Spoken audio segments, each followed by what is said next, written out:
like to introduce our Petal High School varsity cheerleaders. Co-captain and UCA All-American Haley Humphreys. Carly and Webb. UCA All-American Emily Locke. Co-captain and UCA All-American Allison McSwain. Kelsey Wolf. Our juniors, Catherine Bruckner, Caitlin Eaton, Gracie Freeman, Michaela Redmond, Madison Rose, Hannah Townsend, our sophomore, Samantha Foster, Hannah Lott, Haley Lott, Brittany McNeese, and Hannah Murdoch. Our mascot is Lakin Carter, mascot helper Lauren Pierce, and sponsors for the Petal High School varsity cheerleaders Carolyn Broom and Heather Howell. And now for our freshman co-ed squad, All-American captain Brittany Bassett, Morgan Tice, Shelby Hedrick, Lourdes Hernandez, All-American Amy Horton, Mackenzie Odom, Captain Lindsay Pope, Summer Ward, sophomore All-American Chandler Moore, sophomore Luke Richards, sophomore Trey Richards, and junior Will Smith.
Good evening, Petal Panther fans, and welcome to another edition of Petal Panther Playoff Football from Panther Stadium, the comfy and friendly confines of Petal Panther Field on the campus of Petal High School. We are set for the second round action, the South State semifinal action, as Petal plays host to the D. Iberville Warriors. Kyle Britt will be along in just a little bit, joined by my partner in crime, Tommy Hudson. Tommy, back. It's good to see you again. I'm glad to be next to you on another Friday night. Yep. And we're ready. You ready for tonight's action? I've been ready for this all week long, I tell you.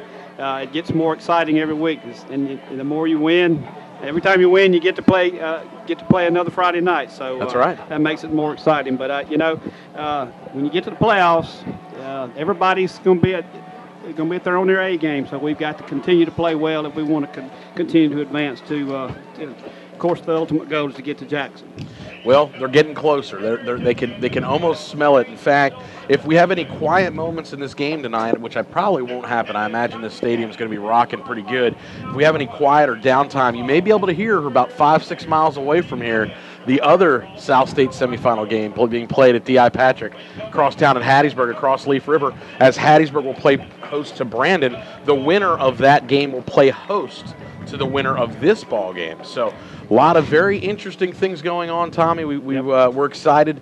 I'm fired up after a big, huge win last week over Biloxi. Petal improved their mark to 11-1 on the season, and they're going to play host to the 9-2 D'Iberville Warriors. As we're just getting ready and set for action, we are about 13 and a half minutes away from kickoff, and we're moving in. What do you think the keys to tonight's ball game are? What are you looking for from the Panthers? Well, of course, the key, I say this every week, and one big key is turnovers. You got to limit your turnovers. And I think tonight, I said the same thing last week, it will be possession time. Move the football up and down the field, take some time off the clock, and, of course, eventually score, put some points on the board, and then let your defense do its work, which they've done pretty well all year long. So, I looked at the stats of D'Iberville. D'Iberville likes to run the football. They do. 171 yards a game versus about 80-something yards passing. So, you got to feel good if you're able to shut their run down and force them into doing something that they're not, they're comfortable with. So I think that's a key for us tonight. I couldn't agree with you more. Of course, D'Iberville comes in with a mark of 9-2, a program that really took a hard hit, unfortunately, several years ago from Hurricane Katrina. Entire school was rebuilt north of 10 down there on Highway 63. They have a beautiful campus. I know the Panthers are excited to play host to the fans coming up. Hopefully they had a safe drive up from D'Iberville. Deep playoff run for this team. They're not accustomed to making a run this deep in the playoffs either. So I know they're excited over there. They come in with a mark of 9-2, and they were the 1 seed. Is that correct, Tommy, for their district? Is that correct? They were 2 seed. That's right, behind Gulfport. Yeah. That's right. They were the 2 seed behind Gulfport. Of course, everybody in listening to us tonight knows that Petal was number 1 as they were undefeated in their district. And we're getting set for our national anthem here from Panther Stadium. So we're going to pause to honor America here in just a moment.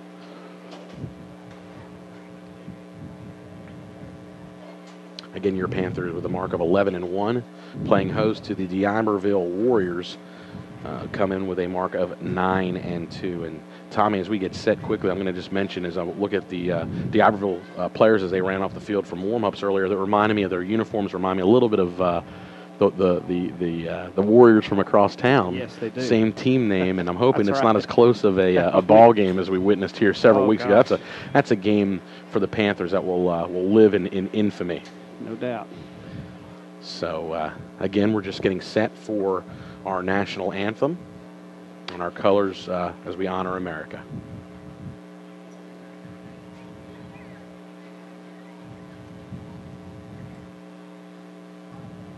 And, Tommy, we're still waiting, I think, for an announcement. Are they going to go ahead and get started? Are they? I think they're waiting on the color guard down there to get there. Okay. Well, while we're waiting, again, this is the South State Championship game. Only 8 teams remain in 6A in the state. In the north part of the state, of course, South Panola will be battling Madison Central. Of course, here we have Petal and we have D'Iberville, and the other game in South State is Hattiesburg playing host to Brandon. Teams that this Petal squad is very, very accustomed and used to playing. And it looks like now the band is just about set, and we apologize again for the delay on the national anthem.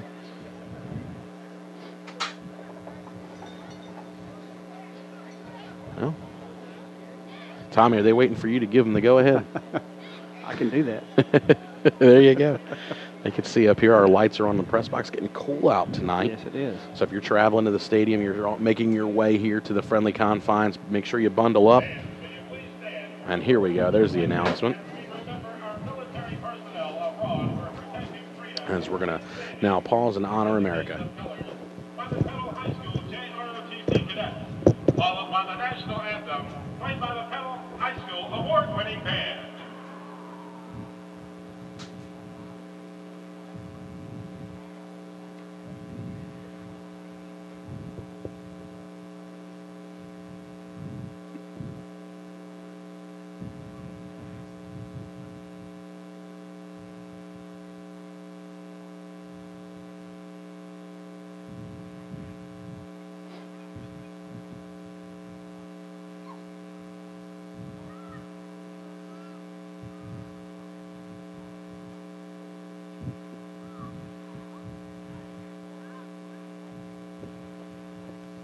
Again, we apologize. We're just getting ready for the national anthem. We're having some small technical issues here at the stadium tonight as they're getting ready to do the national anthem and honor America, and it looks like we're just about set now, so turn it over to our speakers here at the stadium.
All right, again, sorry for any issues here at the stadium as we took a little while to get the national anthem underway. We got it underway, and we're going to bring Kyle Britt in just a moment. Before I do that, of course, we need to thank our sponsors for the radio and internet for the season 2012 and 2013. Without them, none of our broadcasting on the internet or also here on 93.1 WGDQ would be possible. So we appreciate them and all they do for Petal football.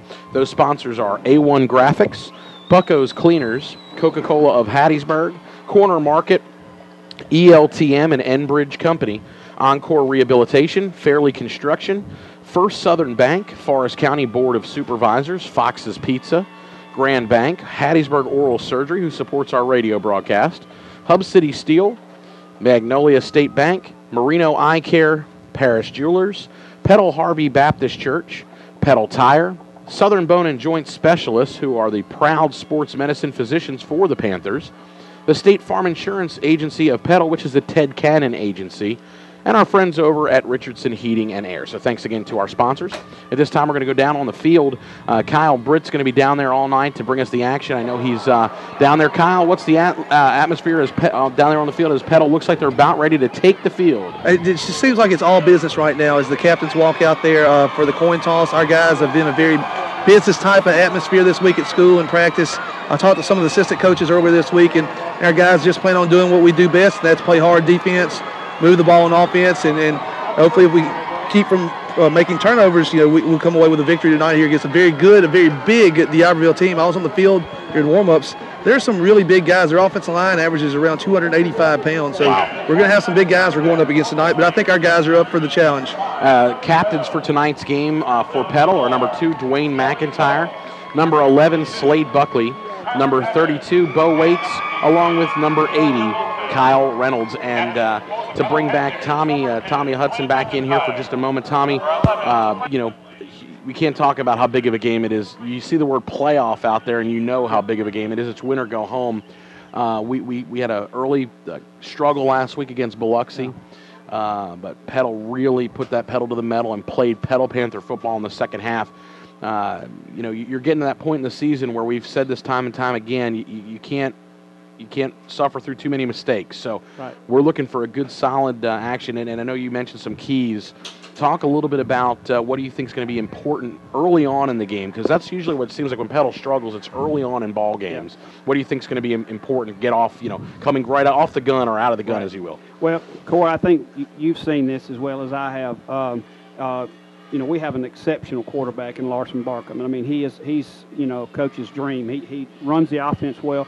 But to be honest with you, and Larson would probably tell you this, a lot of those struggles he's had in the first half of ball games have been one reason why we've kind of struggled a little bit on offense. And I think the key tonight is if Larson plays a full good, as far as throwing the football, he makes good decisions. But throwing the football, if he's able to get the ball and into the receivers, if they're going to catch it. I mean, we got some good receivers. We know that. And I think that's the biggest key tonight if Larson has a really, really good game. If he plays 4 good quarters, and of course, our defense, our defense has been good all year long. And I know that you said that their line, Kyle said their line's pretty big.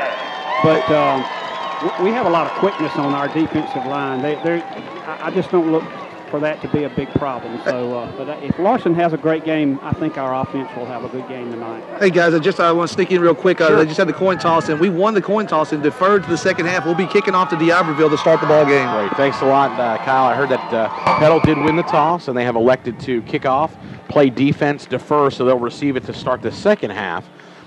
We appreciate Kyle. Looks like we had our bugs from the last few weeks worked out on the sideline. I hope so, because I really enjoy having Kyle's comments and some of the things that we don't know what's going on, and he's able to inform us. I really do. You're getting close to action when the Panther makes an appearance, and if you look down on the home side by about the 10-yard line on the end zone by the workout facility, the Panthers there as the Panthers come out and take the field. And we're looking for a big ball game tonight. Of course, the winner of this game advances to the state semifinals, also known as the South State Championship game. And just to reiterate, should Petal win this game and be victorious, they would go on the road to play the remaining team left from the opposite side of the bracket, which would be either at Hattiesburg or at Brandon. So we know a few things. One thing we do know, this is Petal's last home game of the season. Right. Should they advance and win even next week, of course, that following week, we already know they'd have a date in Jackson for the 6A state championship game. For D'Iberville, a little bit different. D'Iberville, who's playing on the road tonight, they hosted and beat a really good Meridian team. Yeah. It's interesting that Meridian ended up with 4 losses in the season, just as a sidebar. But D'Iberville was the 2 seed, as Tommy mentioned earlier, in their district. Brandon, the 2 seed in our district, Hattiesburg, the 4. So should D'Iberville win, there is a chance that they could actually host the South State Championship game next week. They would host against Hattiesburg, and I'm not sure how it would break down against Brandon, being that they're both 2 seeds with the same number of home games. I don't know. I do know how that works. If whichever division hosted it the previous year, then the other division would host it this year. And last year it was Meridian hosted us. Right. Yeah. Okay. So the game will be in D'Iberville. So if D'Iberville wins this game, they will host the South State Championship game. But enough of that. We're not going to mention D'Iberville winning again. No, we got to get this one. And we're set for action. And here we go. We're underway as Petal kicks off. Number 13, Tristan Reynolds. Wow. Tommy, that's a good start for you, my friend. You like it when the ball sails 5 yards deep in the end zone for a touchback. Make them start from the 20-yard line. We were so excited. We came on the air. We talked straight through with the national anthem, of course, taking a little bit longer than normal, but we didn't have time to send it back to the studio this evening. We'll send it back. Barbara takes good care of us back to the studio, and we don't send her enough credit. We appreciate everything Barbara does for us. So, Barbara, if you're listening back at the studio there at WGDQ, give yourself a pat on the back. You do a wonderful job, and it's been a pleasure working with you throughout the season. Also, a big shout-out to our friends at Dickey's Barbecue. If we're a little slow this evening, we may be a little tired, they have fed us. We've got full bellies, and so we appreciate them. First play from scrimmage on the right side, handoff for D'Iberville. Good hard run by number 14, David Valencia. He'll pick up about 9 yards. Forrest Harvey in on a tackle along with number 23, Taylor Wilson. Now that looked pretty good there. Pretty good, strong, running to the strong side by D'Iberville. So, but that's what they like to do, Corey. We talked about it before the game. They just like to power that football right off tackle. That's right. So 2nd down and 1. Ball sitting second down and about 1.5 yards. Ball just across the 28. The late draw inside. 1st down carry and more up across the 30 to the 34. It's going to be Valencia once again. So 2 plays for D'Iberville. Move at 14 yards and a Warrior 1st down. A great fake by the quarterback there. He faked the pitch and then handed it off to the up man there. So a good job by D'Iberville, and they pick up the 1st down. Yeah, it was good. Good job up front. Good blocking. Good hard blocking in between the tackles for the D'Iberville Warriors. So keep an eye on that. D'Iberville set with backs in the eye. Single receiver sliding out. Here's a busted play inside. Oh, we got the football. They do. It's a turnover. I saw the beanbag on the far sideline. Great call, Tommy. Third play of the game. It's a missed handoff. Kyle, what happened down there? Just a miscommunication of the quarterback and the fullback. Hayden Light recovered the fumble, and the Panthers had the ball at the 32-yard line. Great job there by our defense getting the push up the middle. Well, how about that? There you go, Kyle, with good sound down there right in the middle of the action. So it looked like a delayed draw that never materialized for D'Iberville. First big play of the ball game. Tommy will take it. Petal in business at the D'Iberville 32 following the turnover, coming out quickly with double receiver split out left, single out right. Barkin on the handoff inside. That was Bo Waits with the carry inside. He's going to pick up close to 3.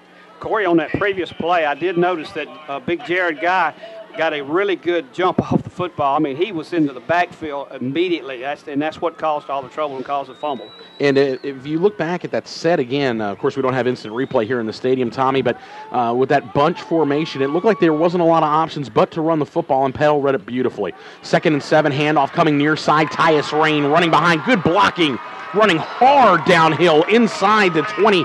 That's going to be a first down carry. And Tommy, we talked last week about the importance of getting Tyus Rain off to a good start, and you couldn't ask for a better start than that. Great downfield blocking around off the right corner there, and Tyus looks 100%, doesn't he, Corey? He does. He looks extremely fresh, and that's something that's only going to benefit them and benefit them greatly moving forward.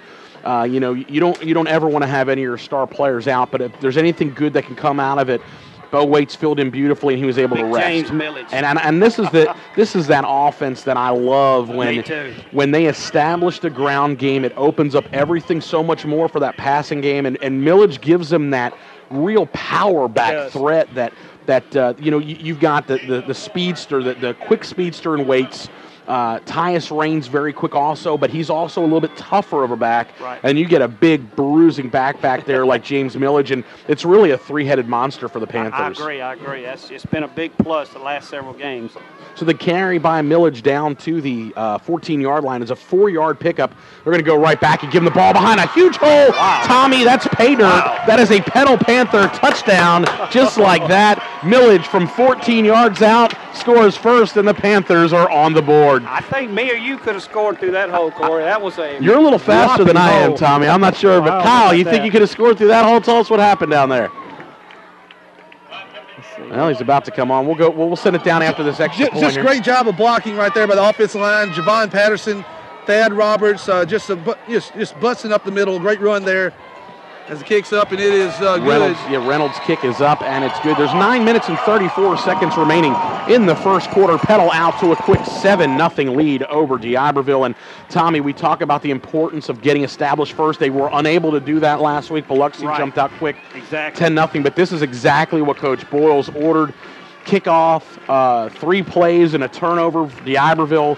And quick 4 plays, 32 yards right into the end zone, touchdown for the Panthers. Well, I'm encouraged already because, and you saw it too, Corey, when we ran to the left side and the right side, we had some pretty big holes. Our offensive line so far to this point, I know it's early, but has really dominated their defensive front. They have, and D'Iberville, I'm sure, has not seen the strength, the physicalness, and the athleticism that this Petal Panther team puts forward.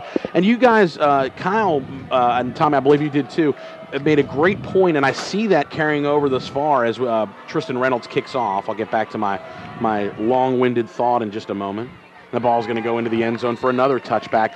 But what I was getting at is you guys mentioned this business-like attitude, and they really look like they've come out very business-like. We know how we're going to get it done. We know what we're going to do, and we're just going to get it done. And I think that's, you know this as well as I do, that feeds off your head coach. He's been there. He's won 5 state championships. He knows how to prepare a team for this, and that's where that's coming from. And you can see it tonight. Plus, we've been there last year. We've been through this. This is the second year we've been to this point. So, and this is not Coach Boyle's first rodeo. No. And as D'Iberville gets set from their first play from the 20-yard line, Petal, of course, already leading 7-0. Here's a sweet pitch. Right side again, read perfectly by this Panther defense. It's going to be a loss of a yard, maybe 2 on the play.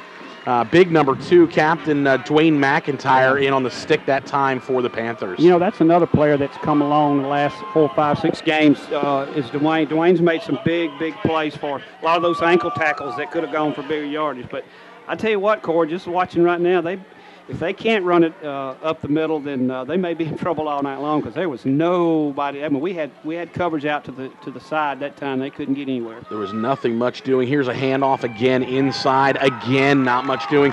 You know, when you're looking at 2nd down and 12, Petal's defense will have no problem giving up 3 yards as they did in that push there. The ball's across the 20 to the 21. This is going to bring up a big 3rd down and a big 9 yards to go for D'Iberville. They do not want to let this Petal Panther offense back on the field that quickly. This is exactly what we talked about, or I did before the game. Put them in a position, in a situation that they don't like, and that's where they normally here you're going to have to try to throw the football. So D'Iberville, again, just as a recap from last week, the one team from the Coastal District that won. They were victorious over Meridian in overtime, 27-21. 3rd down and 9. JoJo Warwick hit as he throws out in the flat. Incomplete. Great coverage on the play. There is a late flag that comes in, and we'll have to check this flag. I don't know if it's going to go against the Panthers. It was an incomplete pass on 3rd and 9. Would have brought up 4th and long. It's on the far sidelines. And the call is going to go against the Panthers. I believe they're going to call pass interference here, Tommy. I didn't see that. Unless pass interference? Yeah, they called and you can hear this crowd very unhappy with that call. Well, I didn't see it. Of course, it was on the far sideline. Unless, you know, the ball was thrown very low into the sideline, and the receiver dove for the football, and our defensive back was just kind of dove on top of his back, but I didn't see anything. But anyway, somebody did. Kyle, did you get to see anything down there? Anything on that? I know you're on the far side, on the near sideline. Did you see anything happen over there? I just thought it was a uncatchable pass myself. It one hop the receiver, but obviously it must have been on the route that the receiver got held up a little bit. But you know, that's one big play that they come back to bite us there because we had stopped them on 3 and out. Yep, you're right. So that'll move the ball out across the 35. They blow the whistles. We get ready for action. 8:11 to play in the first quarter. Petal leading 7-0. D'Iberville ball, their own 36 on a design quarterback keeper around the end, and Warwick will pick up about 2 yards on the play. Warwick, just a junior, listed on our roster at 6 foot tall, even 177 pounds. And again, the only team remaining from that coastal district down there, D'Iberville. That was impressive there. Chris Knight came from the left side, middle linebacker. Well, now he switched over to right linebacker position and tripped him up as soon as he got to the line of scrimmage. 2nd down and 8 play is a forward dive call. Number 31 for D'Iberville, who's Robert LeMay. The fullback will get the carry. He's out across the 40 to the 41, so it's a gain of about 3. It'll bring up a 3rd down and 5 from the 41, and it doesn't look like there's a lot of trickeration. Biloxi like to spread it out a little bit more and use their athleticism and their speed. You know what you're going to get, as you mentioned, Tommy, in the opening. You're going to get a lot of running plays with this D'Iberville squad, and already that's what their attack and their game plan looks like. So from the 41-yard line, 3rd down and 5. Warwick almost blown up again by Guy. Trying to get outside and picking up the 1st down and more into Panther territory, all the way down to the 42-yard line goes Valencia. A little bit of a busted play and a few missed tackles on that far sideline. Yeah, D'Iberville was very fortunate because it was a busted play, and we had, there was 2 or 3 red jerseys there, just we missed the tackles, and he was able to get good yardage. So they'll spot the ball just across the 43-yard line in Petal Panther territory. 7-0 Panthers with the lead. Clock running down. 6 minutes and 40 seconds to play in the first quarter. Warwick set to throw. He's going to fire, and it's going to be caught on the far sideline across the 35 down to the 34. That's going to be a 9-yard pickup, Tommy, on 1st down. Great pass, great route by the receiver, and caught the ball. He threw a dart, too. I mean, he had to catch that thing or it was going to take him with him. Yeah, that was a nicely thrown ball that time by Warwick, showing off his arm. So it's a gain of, they're going to give him 8 on the completion just inside the 35. They need to get just across the 33. So it's an 8-yard pickup. It'll bring up 2nd down and 2. Again, D'Iberville moving from our right to our left, wearing all white with black and gold trim Play action pass out in the flat again on the bootleg is caught inside the 30, down to the 29 to move the chains for the Warriors. Well, what Petal's going to have to do there is jump that route because it's really slow developing. The play action is, and the receiver's just doing about 6-7 yards and out, down and out towards the sideline. So if we read this right and jump the route, we can get us an interception here. That's exactly right. D'Iberville, again, it's kind of a vanilla offense. You see what they like to do. They like to run, but they also like to run play action off the run. And rolling their quarterback Warwick out. He likes that right side. Here's the handoff straight ahead. Not much doing. Jaron Guy in there along with Chris Knight to wrap him up after a gain of maybe a yard. I tell you what, they're going to have a hard time. Is that Kyle? Yeah, got a couple score updates. South Panola in the north is leading 7-0 over Clinton on a 50-yard interception return. And also, West Marion leads against Philadelphia to battle undefeated 6-0 between those two teams right there. I'll get score updates throughout the night as we go along. You said South Panola and Clinton? Clinton, that's correct. Okay. It's Madison Central plays Olive Branch. Olive Branch, okay. Right. Thank you very much. We appreciate that. I had that backwards in our pregame, so I appreciate Kyle keeping me straight there. Here's a design end around that was read beautifully. A flag comes down, and this is going to go as a hold against D'Iberville. Petal snuffed it out. It went for a loss anyway, but missed tackle resulted in a tackle by D'Iberville on that play. So where is the? Yeah, you're looking at 3rd and 11 maybe, or 2nd and what? 20. 2nd and 20. Well, it's a spot foul. Yeah. So it is a spot foul. Yeah. Right. So Coach Boyles is wanting to back them up because in essence it's more than a 10-yard penalty. The penalty actually happened at the 35-yard line. So they were 6 yards in the backfield or 7 yards already. So this is really, in essence, a 17-yard penalty. Yeah, and this tells me a little something about. I was not able to get any stats, Corey, today. I don't know what the deal was on D'Iberville for this year, but I understand they do have a good kicker, a place kicker. So that may be what this is about here. Don't get them any closer where they can even get 3 points. Nick Goyette, the senior, number 12, who's also a co-captain, I've been told, is anytime a kicker is a captain or a co-captain, that usually tells you he's got a pretty good foot. Yeah. So they back it all the way up to the 46-yard line. Pass underneath, read beautifully by Petal. They stayed at home. And, Tommy, we've seen that play, that little wide receiver bubble screen underneath. So many times. Bite Petal several times throughout the season. And that is a great adjustment to stay at home. It's a gain of a yard, maybe 2. So instead of 2nd down and 28, now you have a 3rd and 26. Ball is sitting on the 45-yard line. They need to get to the 19. Well, this is where you want to get this type of offense, isn't it, Corey? 3rd and 20-something. Yeah, if you can get this offense away from that running game and make them a little bit more one-dimensional, and they may elect to run the football here. Yeah. But maybe a screen. It's a green line. And remember, of course, this series here was kept alive by a penalty. This is a pass out in the flat, nothing doing. Read beautifully, and there's 6 Petal red jerseys around, led by big number 75, Hayden Lott, in on the tackle. This is a gain of only a yard. So, Tommy, in a 3rd and 26, and they're running wide receiver screens, and you're only giving up a yard. Yeah. This is a tenacious, hungry defense tonight. Swarming to the ball. That's what you love to see. So, Petal will drop back. Big number 8, Trevor Williams. He's going to let this one take a bounce and go out of bounds. It takes a little bit of a Warrior bounce. Yeah. And it's out of bounds at about the 15-yard line. So Petal will start from their own 15 with 4:07 to play.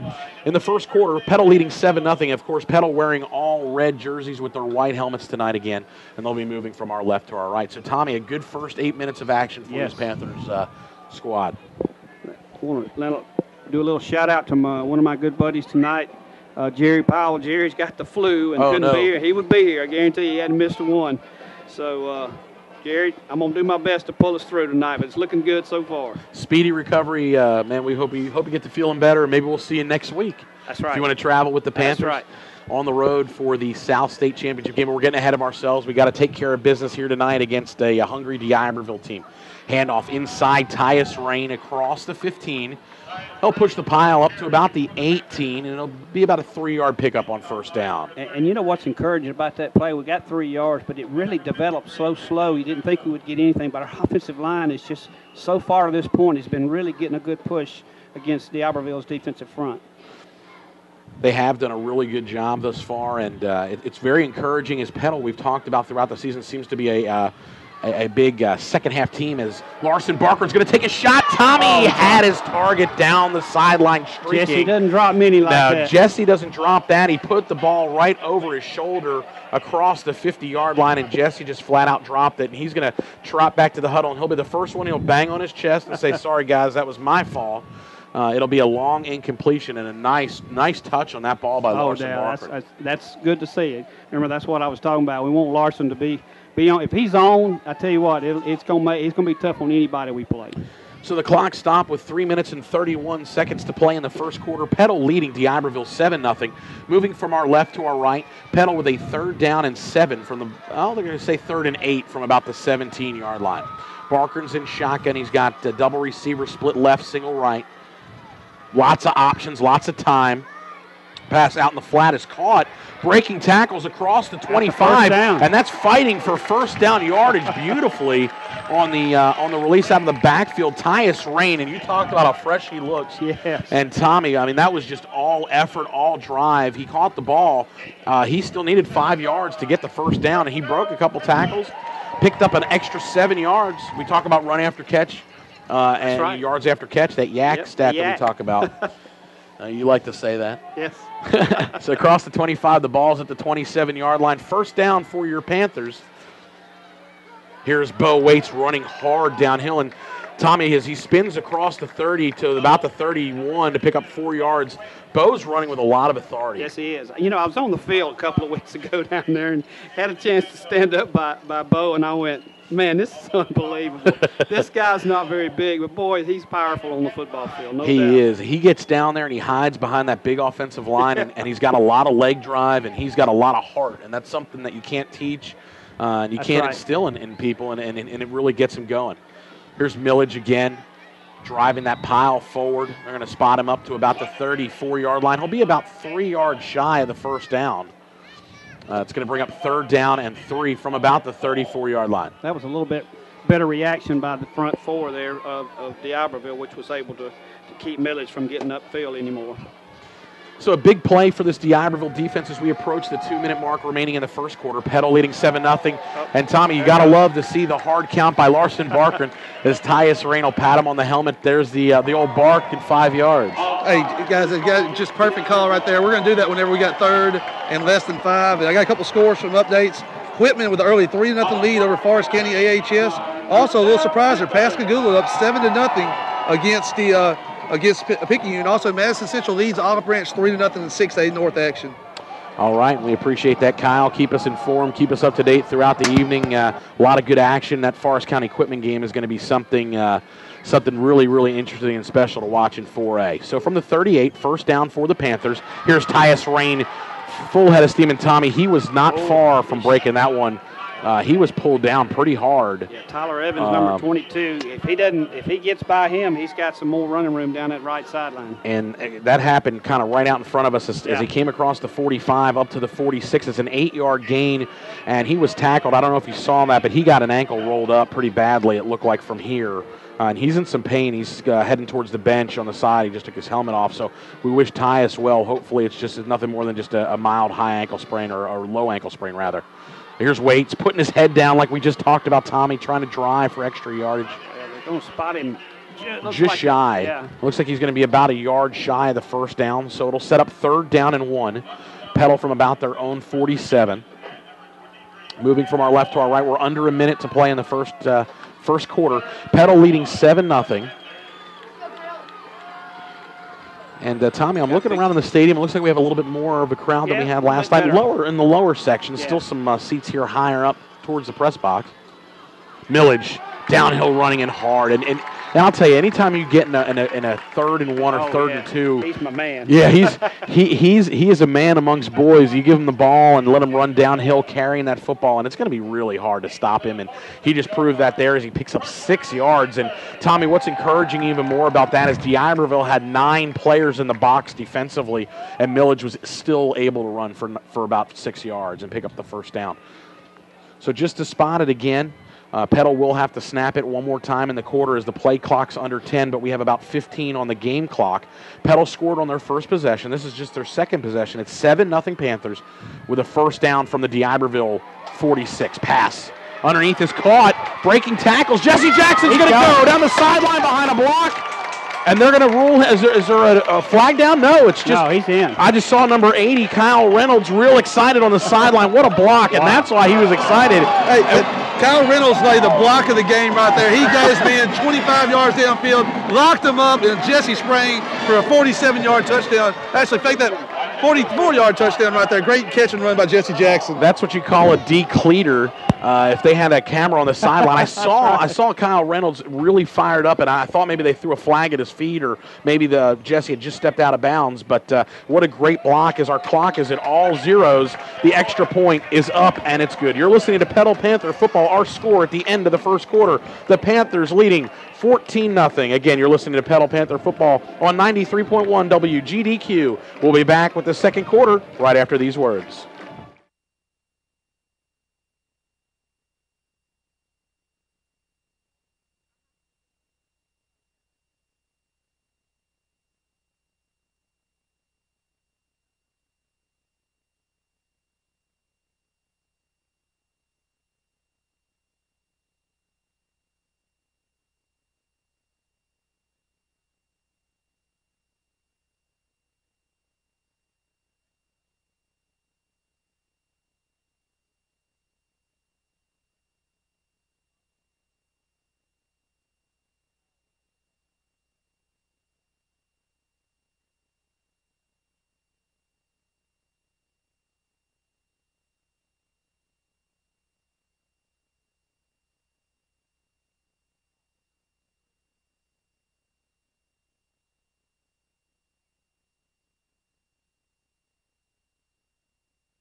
And we're back, set for action to start the second quarter. Tommy, a great first quarter for Petal. And we're going to send it down quickly before the kickoff. Kyle's on the sideline. I think he's got a report on the injury to Tyus Rain. Kyle? Tater, it looks like he sprained his ankle low. Trainer Pedro Marino retaped it, and he's putting his cleat on right now like he's going to get ready to go. But I think he just kind of turned it a little bit, but nothing major. All right, we appreciate that. And the kickoff is going to come up just short of the end zone, taken at the goal line, slipping down a little bit for D'Iberville on the return is Rashad Moore, and he will not reach the 20-yard line. So a good special teams play by Petal. And Tommy, from the 14-yard line, is D'Iberville gets set for action here for their third offensive possession. You couldn't have scripted a better first quarter for this Petal Panther football team. When you're at home and you got your home crowd and you jump out to a 14-0 lead, that's exactly what you want to do at any time, playoff or whatever. Exactly right. So D'Iberville backed up a little bit in their own end from the 14. Just a couple of seconds in to the second quarter, Petal again leading 14-0. Handoff, left side, flipped across the 15 up to about the 16. 2 hard yards for David Valencia. And while we have a quick break in the action, I want to send a special congratulatory shout out to a couple of Petal Panther alum, Haley Dews Newsom now, who married Eric Dews. Both are Petal graduates. Welcome, congratulations, and welcome to their baby girl. Born last night, a little Panther. There's a little Panther in the world. Reese Ann Newsom was born at about 8 o'clock last night. So congratulations to the two of them. And welcome, Reese, and a long, healthy life of enjoying Petal Panther football. Second down and 8. JoJo rolling out to his left. He's going to fire inside. Great coverage on the play by number 15 when we call Jonah Meyer's name throughout the season. Good coverage. He's listed as a safety, Tommy, but he really almost could go as that nickel or dime. That's right. Yeah, so I guess they don't actually call him a nickel in high school, but he really does play that nickel position. He plays it very well. And looks like I talked about a while ago. On the play action already now, I can see we're a little bit better handling of the receivers and staying a little bit closer to him. He's going to have to really zero that ball right and throw it right on the money to get a completion off that play action. We've got a score from across Leaf River here, late stages of the first quarter, 0-0 Hattiesburg and Brandon. So we're going to keep an eye peeled to that game. Of course, the winner of that game plays the winner of this game. On the third down play, the handoff inside, and a big play on 3rd down and 7, Tommy. It's a gain of about 6 on the carry. Again, that time that was David Valencia, who's looked like he's going to shoulder the load tonight for D'Iberville. They're about 2 yards shy, and again, Petal has forced another stoppage with that defense, a quick 3 and out, and you just can't. Again, we've talked about scripting and this and that, but Coach Bulls thus far has to be very happy with what he's seen transpire. In fact, the only first down that's been picked up really has been by that penalty call against Petal. The punt comes down. Oh, that looked like a late hit out of bounds on the far sideline, Tommy, is Trevor. I thought he almost got a face mask, too. He got turned around a little bit. Yeah, Trevor came up. It was a short punt, fielded the ball at his own 45, and was knocked out of bounds right about midfield. And as he spun around and he was standing on the white chalk, he got hit from behind, but there's no flags down. Yeah. Petal with great field position, the ball sitting on the 50-yard line. So a short field for the Panthers. 10:27 to play in the second quarter. 14-0 Panthers over D'Iberville. Well, I look for Coach Bulls to do another quick strike downfield to either Jesse or Jamarcus, because they've been open several times on the deep patterns. And we haven't called Jamarcus' name thus far in the ball game, and a little bit of excitement out there on the big Javon Patterson. Javon Patterson, the big 6'3" lineman there, was the tackle got a little excited, and he got whistled for a false start. And the bad thing about that one is every once in a while you can flinch and get away with it. There was no doubt about that. No doubt about that one. He happened to fall down on that one. So yeah, no hiding that time. So it's a 5-yard loss back to the 45-yard line. 1st down and 15. Barkran, plenty of time, fires that seam route. And it was over Jamarcus Revy's hand and behind Jesse Jackson a little bit, but there is a flag down. This may go as a defensive holding call, Tommy? Well, possibly pass interference? It was away from where the ball was thrown. Kyle Reynolds was just running a little stop route there, and I don't know, evidently they must have held him. Yep. Hey guys, it was a defensive holding. You ever heard the old saying, a makeup call? We just looked at one of the photographers. He had a picture of Trevor fielding the punt.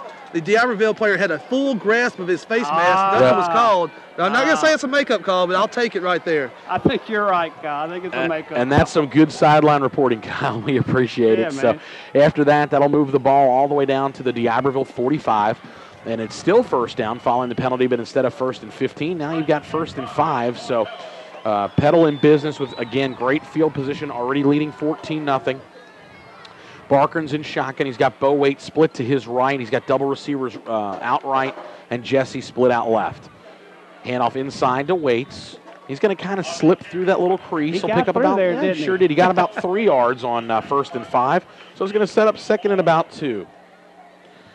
Again, if you're just joining us, Petal won the toss, elected to kick off, to start the ball game. D'Iberville on their 3rd play from scrimmage had a fumble recovered by Petal. 4 plays, 32 yards. Petal scored a touchdown to open up the scoring at 7-0 and added a touchdown on the last play of the first quarter to lead 14-0. Here's a pass out in the flat, and Jamarcus catches the ball. His knee was down. Unfortunately, he caught it while he was, like Tommy said, on his knee. So this one's going to go as a completion, but a loss of 2. Back to the 44. Oh, no, they're saying now that the ball hit the ground. I thought it did hit the ground. Short hop? Yeah, I thought it did short hop him down. It's actually a good break. Instead of having 3rd down and 4, now you've got 3rd and 2 from the 42. You're right. That is a big break. All right, so again from the 42-yard line with 9:40 to play. And again, we saw it. Kyle, great reporting on the sideline. He said anytime they're in 3rd and short yardage, they're going to go ahead with the hard count. Both times it's worked, Kyle. There's a free 5 yards and a Petal Panther 1st down. I know Kyle's ready to jump in. And go ahead, Kyle. I see you chomping at the bit, my man. Hey, good job there by Larson with the hard kick. We got a score update for you. All right. Brandon's taking the lead 7-0 over Havensburg on a 1-yard run with 10:18 to go in the first half. All right, great. So they're about the same stage as we are. Early stages, second quarter over there. You just heard Brandon has scored first to take a 7-0 lead over the Tigers at Hattiesburg High. 1st down pass. Out with good blocking. Backup quarterback number 5 for the Panthers, junior Kyle Smith. I'll shake a tackle or two, and he'll move all the way down to about the 30-yard line. Tommy, there's a good 6 yards on first down. Good job by Kyle. Made a great move right after he caught the pass and was able to elude the tackler and get good yardage. That's the same play that they tried to the left side with Jamarcus, and Jamarcus that was short-hopped. And, we've got a long way to go. Still 9 minutes to play in the second quarter, but if Petal could punch this one into the end zone, take a 21-0 lead, I believe the clock ran out. This is going to be a delay of game. I see the clock at 0. I believe that this is going to be a delay of game penalty against the Panthers. He pointed like a sideline warning. Yeah, they're going to reset the clock. It didn't seem like 25 seconds ran off. No, it didn't. No, it definitely didn't. No. So there is no flag on the play. They're going to go ahead and reset the play clock to 25, and we'll line up. It'll be 2nd down and 4. Ball sitting just outside the 30-yard line. As we're ready for action now. But Corey, the success we're having running the football, I look for us to keep running it because we're going to, you take the time off the clock. That's exactly right, and they're going to do just what the doctor ordered. Waits swarmed under a little bit. He broke a tackle. He's not going to pick up a whole lot, maybe a yard. Down to the 30-yard line. It's going to bring up 3rd down and about 3, and I'm going to go out on a limb. Let's see if Larson's going to go with a hard count again. You would think they would have learned by now, but, in the heat of the moment down there, you get caught up sometimes and forget about it again, and they're liable to jump off again. So 3rd down and 3 is the Panther faithful making some noise, cheering on. 9 seconds. We're going to have to hurry here. And Larson changing the play at the line of scrimmage. He's got Wade split to his right, 3, 2, and Coach Boyles acknowledges the play clock running out, and he's going to go ahead and call a timeout. Yeah, good move. Bring his offense over to discuss it. The clock stopped with 8:11 to play in the second quarter. Petal leading 14-0. Kyle, we're going to send it down quickly again to Kyle. Kyle, you have any updates for us? Or, I got a couple score updates. Of course, Hattiesburg trailing Brandon 7-0. Early South Panola leads 7-0 over Clinton. Madison Central 3, Olive Branch 0. As I got Pascagoula leads Picayune 7-0. Forest County trails Whitman 3-0. Bay High 3, Greene County 0. Bassfield over Maya 7-0. All these are second quarter scores so far. Simpson Academy 14, Brookhaven Academy 7. As I scroll down, Hazelhurst leads Seminary 13-0 in local games, and of course Philadelphia is taking a 7-6 lead over West Marion. So that's some of the local scores, and I'll get the scores around the state at halftime when I get up to the box.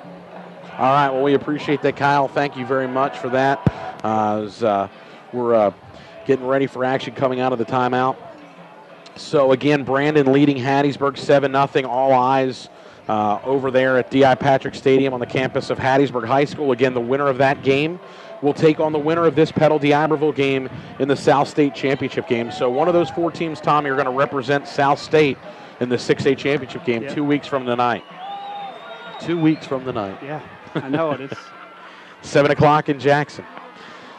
Snap. Handoff, Millage with a huge hole. You give him that kind of room, and with that kind of blocking, it's just deflating for D'Iberville as he takes the ball around the left side and takes it inside the 20. They were at the 30, and remember, folks, that was a 3rd down and 3 play, and just a great job up front of blocking on that left side. He can't say enough. On the blocking out there. The great kick block Javon Patterson made up for that penalty. He sure did. He definitely did. So great job by Javon blocking on that side. And Barker again is going to change the play at the line of scrimmage as they spot the ball at the 17-yard line. So Petal in the red zone once again. And they're going to give it right back to Millage on the right side this time. He's going to make a cut inside, and he's into the end zone with a Panther touchdown to extend the lead. Now 20-0 pending the extra point, and that's just one of those things you can't defend that when you get that great blocking up front. And it's really nice early on in the game to see Millage getting the football like this, and that's 2 big touchdowns for him tonight. Sure is. I tell you, and I hate to keep saying it over and over, but it's total domination by the offensive line right now. No doubt about it. And we know what this, we've watched this Petal team throughout the season. We know what they're capable of. We're still waiting for that full 48 minutes. 48 minutes, and thus far, with 7:36 remaining in the second quarter, we've seen about perfection. Again, 7:36 remaining in the second quarter. Petal 21, D'Iberville nothing. Kyle, what's the attitude like and the atmosphere like on the sideline? I can't imagine it's nothing but positive. Extremely positive. Coach Jody Hawkins is talking over to the kickoff team. He said he wants to hit somebody here and let them know we're here today as we've made a statement so far, up 21-0 against this team. One thing about the game plan, D'Iberville is a team that runs 75% of the time, so we're going to force them now where they're going to have to pass a lot more and take them out of their comfort zone. Yeah, exactly right. And anytime you make a run-dominant team one-dimensional, it really starts to put them in a position that they're uncomfortable in. They run the ball for a reason at D'Iberville. They're good at it, but that's where their comfort comes for their offense. So anytime you can kind of start to mess with that, Tommy, that's just an added benefit for this Panther team. And then you talk about on the defensive side of the ball, if they start trying to throw the ball more, you're going to see Jody dialing up some blitzes here. So that, we're in a good position right now. We can just keep it up. So here's a kickoff. It's coming down at about the 1. It'll be dropped again and picked up at the goal line. D'Iberville having some issues with their kick returning team early on. Of course, right when I say that, there's a broken tackle or two and a halfway decent return out to the 24-yard line. Yep. Right on cue. I appreciate that. That's what always happens. Maybe I should just keep my mouth shut. No. That was just one of those freak things. He dropped the football there right at the goal line and was able to – he broke a couple of tackles there. We just – and made something happen. So, but I tell you what, there's always a lot of red or white, whatever color jerseys we got on these special teams. They're always swarming to the football, and you got to be impressed with that too. And I'm going to go out on a limb and tell you this: if Petal plays this type of football, I don't think there's anybody in the state that can play with it. No, I mean this is championship football right here. Sweet pitch left side. Again, there's number 14 with the carry, David Valencia. We've called his name quite a bit. He's going to pick up about 6 yards on first down. Jalen Bonet came up from the linebacker position there and made that tackle. And again, you're swarming and you're playing athletic football when your corner, who starts to play. Quarterback, I did say linebacker, didn't I? Yeah, anytime he plays 9 yards off the line of scrimmage and makes a tackle only 6 yards downfield, you're playing aggressive downfield football. So. Second down and 4. The ball is sitting at the 30-yard line for D'Iberville. A big stick inside. There's your boy, number 46, Forrest Harvey, laying the lumber. Wow. Chopping wood, as they say, inside. A good job. Big stick inside. Valencia didn't have much doing, and he tried to hurl over one of the offensive linemen who went down on the snap. And Forrest Harvey met him in the air and kind of drilled him. Sideways, didn't he? I'll tell you what, I would not want to be hit by Forrest Harvey coming across that line, Tommy. 3rd down and 2 from the 32. Another big 3rd down play as the Petal faithful make a lot of noise. It's a busted play inside as JoJo Warwick looking for the first down. He's going to pick up maybe a half a yard. Tommy, I believe he's short. And this Panthers crowd is really into this one tonight. What do you do here? If you're the coach, you're thinking that. So what, less than a yard? Yeah, it looks like they're going to be 21-0. It's exactly 6 minutes to play. They're actually going to stop and they're going to measure. That looks like a pretty favorable spot. They need to get to just about the 34, looking at the stick, and it looks like the ball's just across the 33. It depends on where the nose of the football is. Because they're going to back up the team so that they can get a measurement in there. But I believe down 21-0. Yeah, he may. If he's short, he's not short by much, and I imagine that they're probably going to elect to go for it. Here's the measurement. It's going to be real close. They are shy, Tommy, by inches. I don't think there's any question here. I know it's a lot shorter field. You're backed up. You're just across your own 33-yard line, and they are, without missing a beat. They're going to go for it. Cowbells are out a little bit. I'm hearing some. I feel like I'm in Starkville. In Starkville, huh? Kind of enjoying that a little bit. So clock is stopped with 5:59. I'm not quite sure why the clock hasn't been reset. There it goes. There we go. So they're going to go ahead and run it.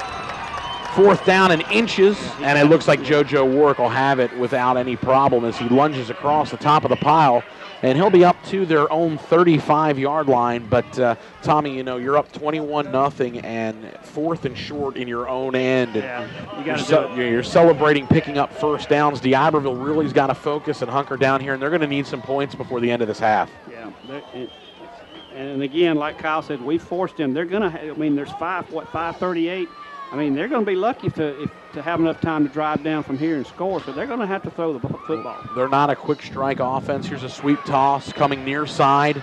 Good blocking and a good hard run of about 10, maybe 11 yards on the play for D'Iberville. Looks like got a good kick block down by number 74, Joey Vo. who's listed as only 201, and there is no way. No. That's got to be a misprint. Yeah, if he's 201, I'm a $140. That is the best sweep play they've had since the first play of the ball game. I mean, they just haven't been able to get the corner on since then. So. Well, we'll spot the ball just across the 45. It's going to be first down for D'Iberville. Clock ticked right down to 5 minutes. We're just under 5 minutes. Petal leading 21-0, coming near side, and there's nothing there. There is nothing there. D'Iberville celebrating 11-yard runs like they did on the last play, which was their actual biggest play from scrimmage thus far in this game. And Petal's really clamping down tonight. I love how they're rotating off of blocks as well. D'Iberville's doing a good job of getting out and blocking, but Petal's not letting those blocks stick, Tommy. If you're watching, they're really getting off their blocks tonight and doing just a phenomenal job. And Trevor was on the other side and came right down the line of scrimmage and made that tackle before he could get across the line. So it's no gain on the play and some movement up front and back D'Iberville up. That's not what they need. It was already 2nd down and 10. This is going to put them back to the 40-yard line and make it 2nd down and 15 with 4:19 to play in the first half. And D'Iberville, in my opinion, is kind of looking like a team that has not been in this kind of position before, playoff position. And, I know they beat Meridian, but they were at home last week. They just kind of look a little rattled right now. I know they're down 21-0, that's part of it, but they just don't look in sync. So from the 40-yard line under a heavy rush, Warwick's going to float it. Great coverage by Jamarcus Revy's. Not much doing out there as pass was intended for Rashad Moore. I just want to take a quick second also to tell you, if you're looking for something to do this weekend, check out Hattiesburg Civic Light Opera's performance of Legally Blonde running tonight, of course, which we want you to stay here and watch the ball game or listen to the ball game. But tomorrow at 7:30 and Sunday at 2 o'clock at the Sanger Theater, it's HCLO performing Legally Blonde at the Sanger Theater. So if you're looking for something to do, there you go. I have a shameless plug. My wife is starring in that show. I hear you. So check her out. So from the 40-yard line, 3rd down and 15, handoff left side. A good pickup of 9, maybe 10 yards. Again, that was on 3rd down. Petal had kind of dropped back, Tommy, a little bit. They were looking for past the defense, but D'Iberville electing to run it. It's a 9-yard pickup. It's going to bring up 4th down and 6. Yeah, he's going for it again. So, at this point in the game, it's the same thing we talked about a while ago. They just don't want to give us the ball. It's 3 minutes and 34 seconds counting. So. Well, and this would be deflating, I believe, for D'Iberville if they do not pick up the first down here. And they're going to have to hurry as the play clock's all the way down to about 5. They're at the line of scrimmage. 4th down and 6 for D'Iberville from their own 49. Play action under a heavy rush. Warwick is going to throw it out in the flat, and it's incomplete. Beautiful coverage on the near sideline by Jalen Bonet.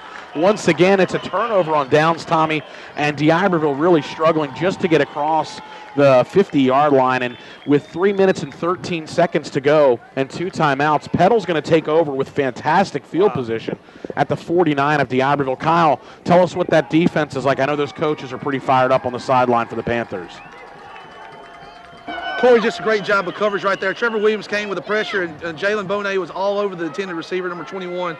That was a big gamble right there by Coach Stevens from D'Iberville. We got great field position. I wouldn't be surprised if we go deep right here. Yeah, I wouldn't be shocked to see Petal take a shot here on one of these first 2 plays. Barker, there it is. He's going to put it up. He's got Jesse Jackson inside the 20, and he slips down as he went to make a move. Spot the ball all the way down at the D'Iberville 11.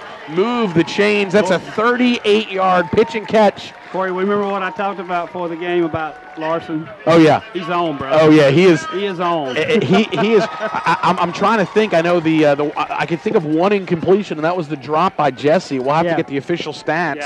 Yeah. But Jackson was not going to drop that one. He laid it right in on his hands, and Jackson threw the brakes on just across the 15 to try and make a move and cut back, and he slipped down. So from the 11, handoff inside, Waits slipping out of a tackle, and he's caught from the side down at about the 7. Give him 4 yards as we tick under 3 minutes to play in the second quarter. Boy, this would be just what the doctor ordered.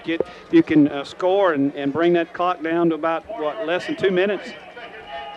Well, that would be wonderful, and you see Millage check back in the ball game as Barker's going to go in shotgun and 2nd down and 6 from the 7-yard lines.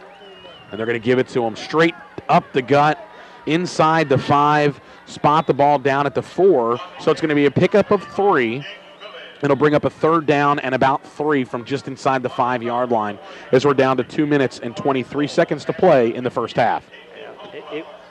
It will shock me if he doesn't come off his left side behind Javon right here. Javon is putting on a clinic of blocking so far in the first half tonight.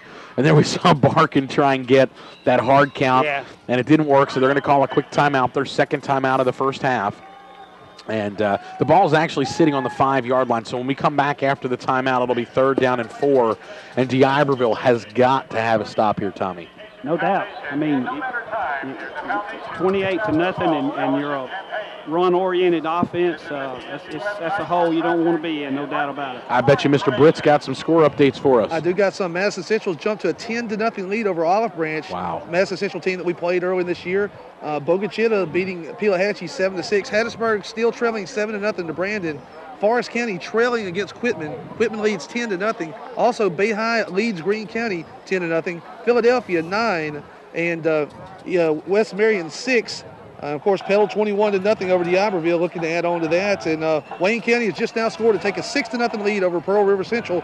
Pascagoula is shutting out Picayune. 5 minutes to go in the second quarter. Defensive struggle there. Pascagoula 7, Picayune 0. Wow. A lot of scores. This is the only game that's not close tonight, so I'll keep y'all updated throughout the night. Great job, Kyle. We appreciate those score updates. I know everybody listening at home or watching on streaming on the internet or driving around town listening to the game, they want to know what's going on. So great job of bringing you the action. We're back out of the timeout. 3rd down and 4 from the 5. Barkin passes out in the flat. It's there. It's open, and it is a Petal Panther touchdown. It's Jamarcus on the far side. Jamarcus Revies with the big touchdown for the Panthers. 2:05 to play in the first half, and Petal is all over D'Iberville in this one. You know, Corey, you talked about it. This is something you talked about before the game, that, you know, if we happen to put 4 quarters together like we know we're capable of, that somebody's going to pay the price, and right now D'Iberville is. Yeah, they're Petal's putting on a clinic thus far, and Reynolds' extra point is up, and it is good. And Petal is proving, you know, why they're the 1 seed. Marcus Boyles is proving why, again, he's one of the greatest coaches in the history of high school football in the state of Mississippi. And again, you know, we've talked, Tommy, throughout the season when Petal's been in tough spots. I wouldn't want to go up against a Marcus Boyles coach football team. Me either. You give him 15 minutes in that locker room, and he's just such a great coach at making adjustments. Yes. Now, the good thing about this halftime is he may be able to actually put his feet up for a few minutes and relax. Right. But we know he won't do that. No, he won't. He's going to coach. He coaches from the time he wakes up to the time he goes to sleep at night. And again, Petal fans, if you're out there, you know, just more praise how fortunate we are to have this man, this leader, this pillar of the community coaching and roaming the sidelines for your Panthers and teaching these young athletes the right way in life and in football. You know, Corey, what's really got to be depressing for D'Iberville right now is we get to football first in the second half. Ooh, I could see the halftime conversation for D'Iberville. I could see Buddy Singleton walking into the locker room and saying, all right, guys, we're down 28-0, and they get the ball. But kickoff from the 3-yard line. A little bit of a wedge and a good return out across the 25-yard line. On the return, it's Rodriguez Moore for D'Iberville. He's going to be out to close to the 30-yard line, about the 29. The clock is stopped with 1:57. And again, if you're just joining us, 1:57 remaining in the second quarter. Petal leading 28-0. Yeah, more Got a score update. I'm sorry, Tommy. That's okay. Hattiesburg has just scored in the second quarter. It's tied at 7 over at D.I. Patrick Stadium.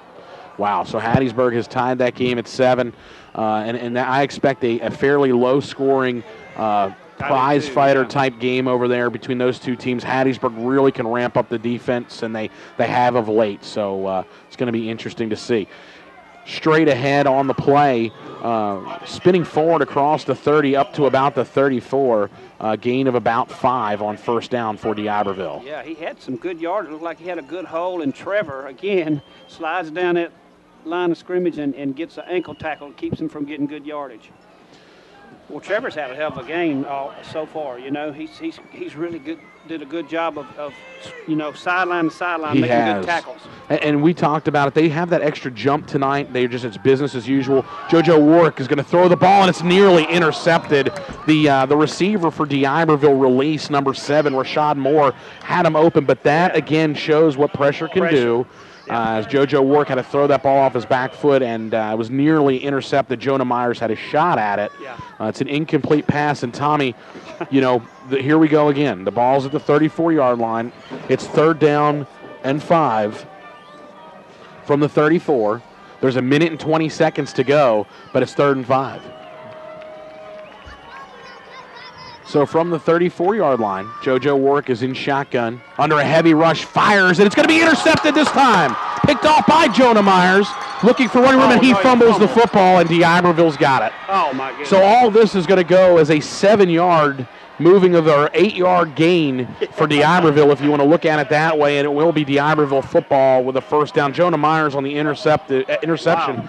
Coming near side, was looking for a block and trying to get a little bit of room, trying to make a little bit of something out of that, and unfortunately was hit blindsided and fumbled the football. But you got to be impressed with that interception because, I mean, he had good coverage on him, but where the ball was thrown, it was very difficult to intercept, and he just did a good job of reaching in there and snagging that thing, but unfortunately lost a little concentration on the return. So the ball spotted out at the 42-yard line for DeIberville. Clock running just under a minute to go. Handoff inside, and as we've said pretty much all night, Tommy, nothing doing for DeIberville. Chris Knight in there, Forrest Harvey in there for Petal. Number 52, Michael Lewis. Take your pick. 4 different Panthers in on that play. So a total team effort in this first half. Again, Petal leading in the late stages here. We're under 40 seconds to play, leading 28-0. Has Petal scored on all 4 of their offensive possessions tonight? Yes, they have. Wow, so 4 offensive possessions for the Panthers, 4 touchdowns. That's getting it done. All right, 2nd down and 10, pass out in the flat is caught. Spinning forward, gain of only 2. No big deal there as the clock continues to run, and I believe DeIberville is going to be content with 10 seconds left. DeIberville is going to be content to just let this one go ahead to the locker room as the ball was spotted at the 43. And let's see, we have a timeout with 4 seconds left. I guess wow. You got 3 of them. I guess he decided that why not, give us time to throw it downfield one time. Wow, so DeIberville has gone ahead and taken a timeout here with 7 seconds remaining in the first half. Again, it's 28-0 Petal. It's going to be a 3rd down and 8 play upcoming from the 44-yard line. And they just announced here at the stadium the score. Kyle, do you have any more scores for us down on the sideline during this timeout? He's probably digging into that cell phone right now, see if he can come up with some more. Yeah, he may not. Or he's on his way. He should be on his way up here. And he is. That's right. He'll probably be on his way up here and join us for halftime as he walks in right on cue. There you go, Tommy. I was trying to send it back down to you, my friend, as he comes in the press box here. And he's you a little winded there? Anybody who's walked up the steps here at Petal Panther Stadium knows you can be fit, you can be unfit, you can be mildly fit. It doesn't matter. Here's the play. It's a little wide receiver check down. Across the 50-yard line goes the fullback, number 31, Robert LeMay, and that's going to do it for the first half of action. Executed to perfection, Tommy, exactly right. Our score at the half, Petal 28, DeIberville nothing. You're listening to Petal Panther Football on WGDQ 93.1. Tommy, we've talked about it right before we go to break. Give us an assessment of what you saw in the first half. Just what Kyle said. It was all business on the sideline, and you could tell after the first kickoff, that you could tell that it had rubbed off on the players during the first half. And I mean, that's just what they did. It went about it like a business, and defense. I mean, I tell you, we've been impressed with our defense all year long. But boy, I tell you what, I mean, they've just really stifled That's right. They have. They haven't given up anything. It's just another day at the office for the Panthers. Again, our score at the half, the Panthers leading 28-0 over D'Iberville. Petal looking like they're well on their way to clinching a spot for the second consecutive year in the South State Championship game. Again, you're listening to Petal Panther football on 93.1 WGDQ. We're going to send it back to the station right now, give our sponsors a chance to talk to you for a little bit. We'll be back shortly with our halftime show. Barbara, back to you in the studio.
Bella, let's go.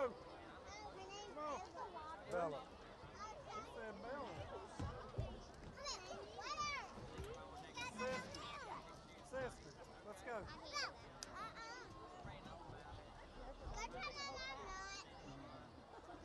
Be careful. They come out fast.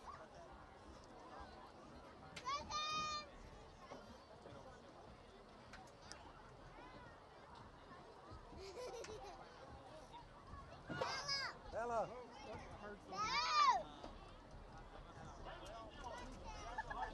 They all smell it. Let's go. Go. Oh.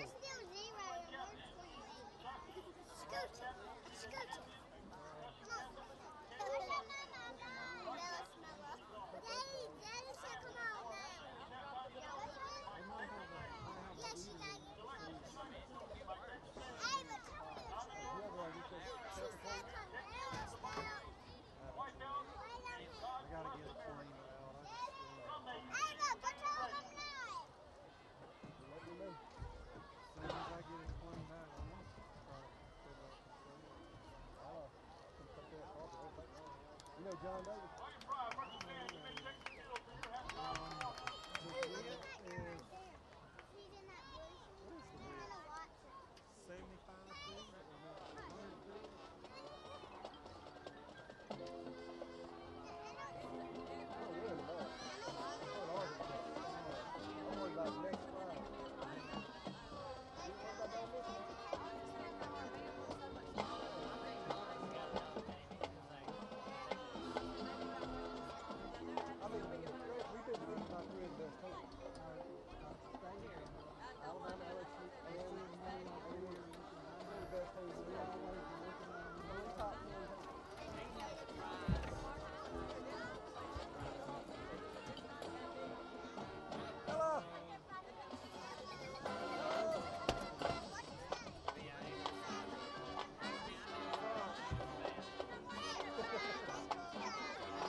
Welcome back to Petal Panther football. It's halftime here from the campus of Petal High School, Panther Stadium. Our score, if you're just joining us, Petal all day, every day, leading D'Iberville 28-0. Textbook clinic put on by Marcus Boyle's crew tonight in all aspects of the game. Special teams, defense, offense, everything clicking at the right time, as Petal is just one half away from clinching a spot in the South State Championship game. Of course, they'll play the winner of the game across town tonight, Hattiesburg and Brandon. Just looks like, I'm joined now by Kyle Britt, looks like we're just kind of waiting to see where Petal's going to travel next week. Is that right? It sure is, Corey. I mean, outstanding first half. I can't say more about our team being prepared. I said that focus, business-like attitude. Our guys came in not acting cocky, not acting like they, anything in particular, and we punched them in the mouth. It was kind of like a boxing match, two prize heavyweight fighters, and we came out, kind of like that glass stare that we just stared them down, and we got the ball on that first fumble. They turned it over, punched it in, went 7-0, then forced them to punt. We go 85 yards, 14-0. This is the type of team, D'Iberville, that relies heavily on the ground game, and once you get up to even 3 scores, it's trouble. And a little bit worse news for D'Iberville. Petal will get the ball to start the second half, and I'm getting a note here from our folks next door at the that work our internet crew and do such a good job. Travis and company next door telling me that I'm about to jinx us by talking about getting close to clinching a spot in the South State Championship game, but of course there's a lot of action left to go, a lot left to do on the field. But anytime you're coached by, and Tommy and I just talked about this as we closed out the second quarter, if you're up 28-0 and you've got Marcus Boyles on your side, that's a giant mountain to overcome for D'Iberville. D'Iberville, of course, coming in with a mark of 9-2. They're no slouch to winning games this year. They were the 2 seed in the Coastal District. But I know you're burning up the Twitter. You've got a full page of scores. I've got scores. And there's not that many teams left playing in the playoffs. So tell us what you got. I'm trying to trace as many as I can. We're going to start off first in 6A. Here your score, of course, Petal all over D'Iberville, 28-0 here at halftime. Down the road, D.I. Patrick Stadium in Hattiesburg. Hattiesburg and Brandon in a barn burner, 7-2 late in the second quarter, the last score reported. Now, these are ones we may want to look ahead. I don't want to jump ahead, Corey, but this is the North. There's only 8 teams left, 4 after tonight. South Panola, which everybody talks about, they're getting a battle from Clinton, 7-0. Only touchdown they scored was on an interception return by All-American Tony Connor, who's got offers from every 5-star recruit. Yeah. Also, Madison Central leads Olive Branch, got in a little payback game. Olive Branch beat them the first game of the year on a field goal on the last play of the game. Madison Central actually lost to them 3 times in a row, lost in the North Championship last year, and it's 13-0. Madison Central at home all over Olive Branch, but that Olive Branch team's got an explosive offense. They're capable of scoring any time. Here's the shocker of the night so far, and I said the same thing last week, and they ended up scoring like 30 straight points. Pascagoula leads Picayune down in Pascagoula Stadium 10-3 at halftime. I mean, to hold that Picayune offense 10-3 at halftime, Pascagoula. Oh, Pascagoula's up in that guy. I remember you reported, I think it was 7-0 Pascagoula for a while, so they're up 10-3 now. Okay, also in 5A, Wayne County in a low-scoring defensive battle leads Pearl River Central 6-0. Also in 5A, West Point up big. They're kind of like us, up big, 35-7 over Ridgeland.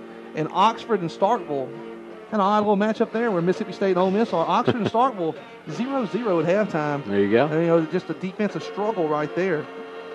As we're looking now, I've just got a score update from our neighbors in 4A. Forest County Agricultural Aggies have taken a 14-13 lead over Quitman. Quitman's led the whole game. The Aggies have just now taken the lead right before halftime. You could bet the house on that one, and that was going to be a ball game. Quitman's well coached. They have a lot of speed, and Forest County's got a lot of pride. So I knew that was going to be a hard-fought game. A lot of people think that could be for the 4A championship. A lot of people around the state say that. Forest County has already beat Bay High pretty bad, pretty dominant.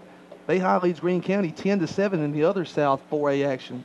Also in the North 4A, Noxubee County leads Itawamba AHS, a battle of 2 of the top running backs in the state. And Noxubee's undefeated. Yep, Noxubee, and also so is Itawamba AHS, battle of 13-0 teams. Itawamba trails Noxubee 8-3 at halftime, and also Louisville up big over Houston 26-7 at halftime. Louisville and Noxubee looking to square off next week in the north half of 4A.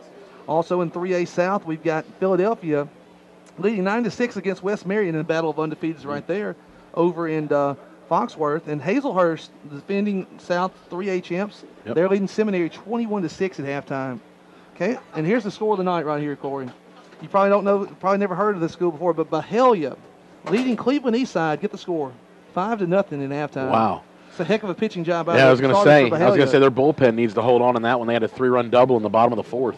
Also in the North 3A, Charleston, last year's defending 3A champs, up 36-8 over Aberdeen. Byhalia, I believe, is up right outside of Memphis. Right outside of Holly Springs, same county in Marshall County up there in North Mississippi.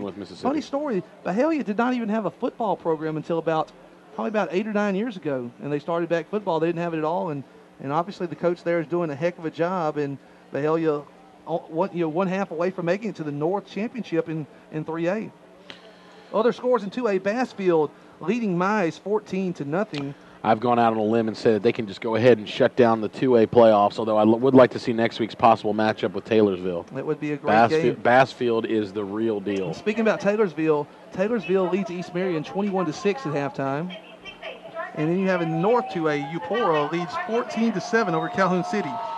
Folks, if you're just tuning in and you hear, that's right. Our Kyle Britt is giving you a score for Eupora High School. And if you're just now joining us, Petal leads at halftime 28-0. Total domination by the Panthers, 4 possessions, 4 touchdowns, and we get the ball to start the second half. We probably could have got a 5th one if Jonah Myers would have held on to the ball there after the interception right before halftime. 1A action, only 2 scores I have. Stringer down the road leads Noxapater 12-10 at halftime, and Bogachita trails Pelahatchie 14-7 at the half. But just scores from all over the state. My favorite time of the year, football playoffs. In 2 weeks from tonight, I don't want to get ahead of myself. There's going to be some big time games 2 weeks from tonight. Yeah, I was looking at the schedule, and I was trying to figure out what time I saw the 6A playoffs, the state championship game, it would be at 7 o'clock. That's right. And, of course, we don't know who's going to be playing in that game. We hope that there's a red and white team from South Mississippi represented. One thing, too, I don't want to get ahead of myself either, but I was talking to some of the coaches last year. We were fortunate enough to play in the state championship, but the week before the South State Championship, Petal's out of school. Our school was out, our school district is out all next week. So just talking about it's a neat deal having no school, coming to practice, all football, all focus. I think they spend time with their family and all on Thanksgiving. They may have a little walkthrough, but to have that total focus leading up to the South State Championship, that's a great fact. And we're just 24 minutes away from that. And keys to the second half, I think if we go down and take that opening possession, go down and score a touchdown, I think the ball game's over. Well, I happen to agree with you. Not a passing team. No, and they're not Tommy and I talked about it. They're not a quick strike team, and trailing by 28, you start looking at number of possessions that you get.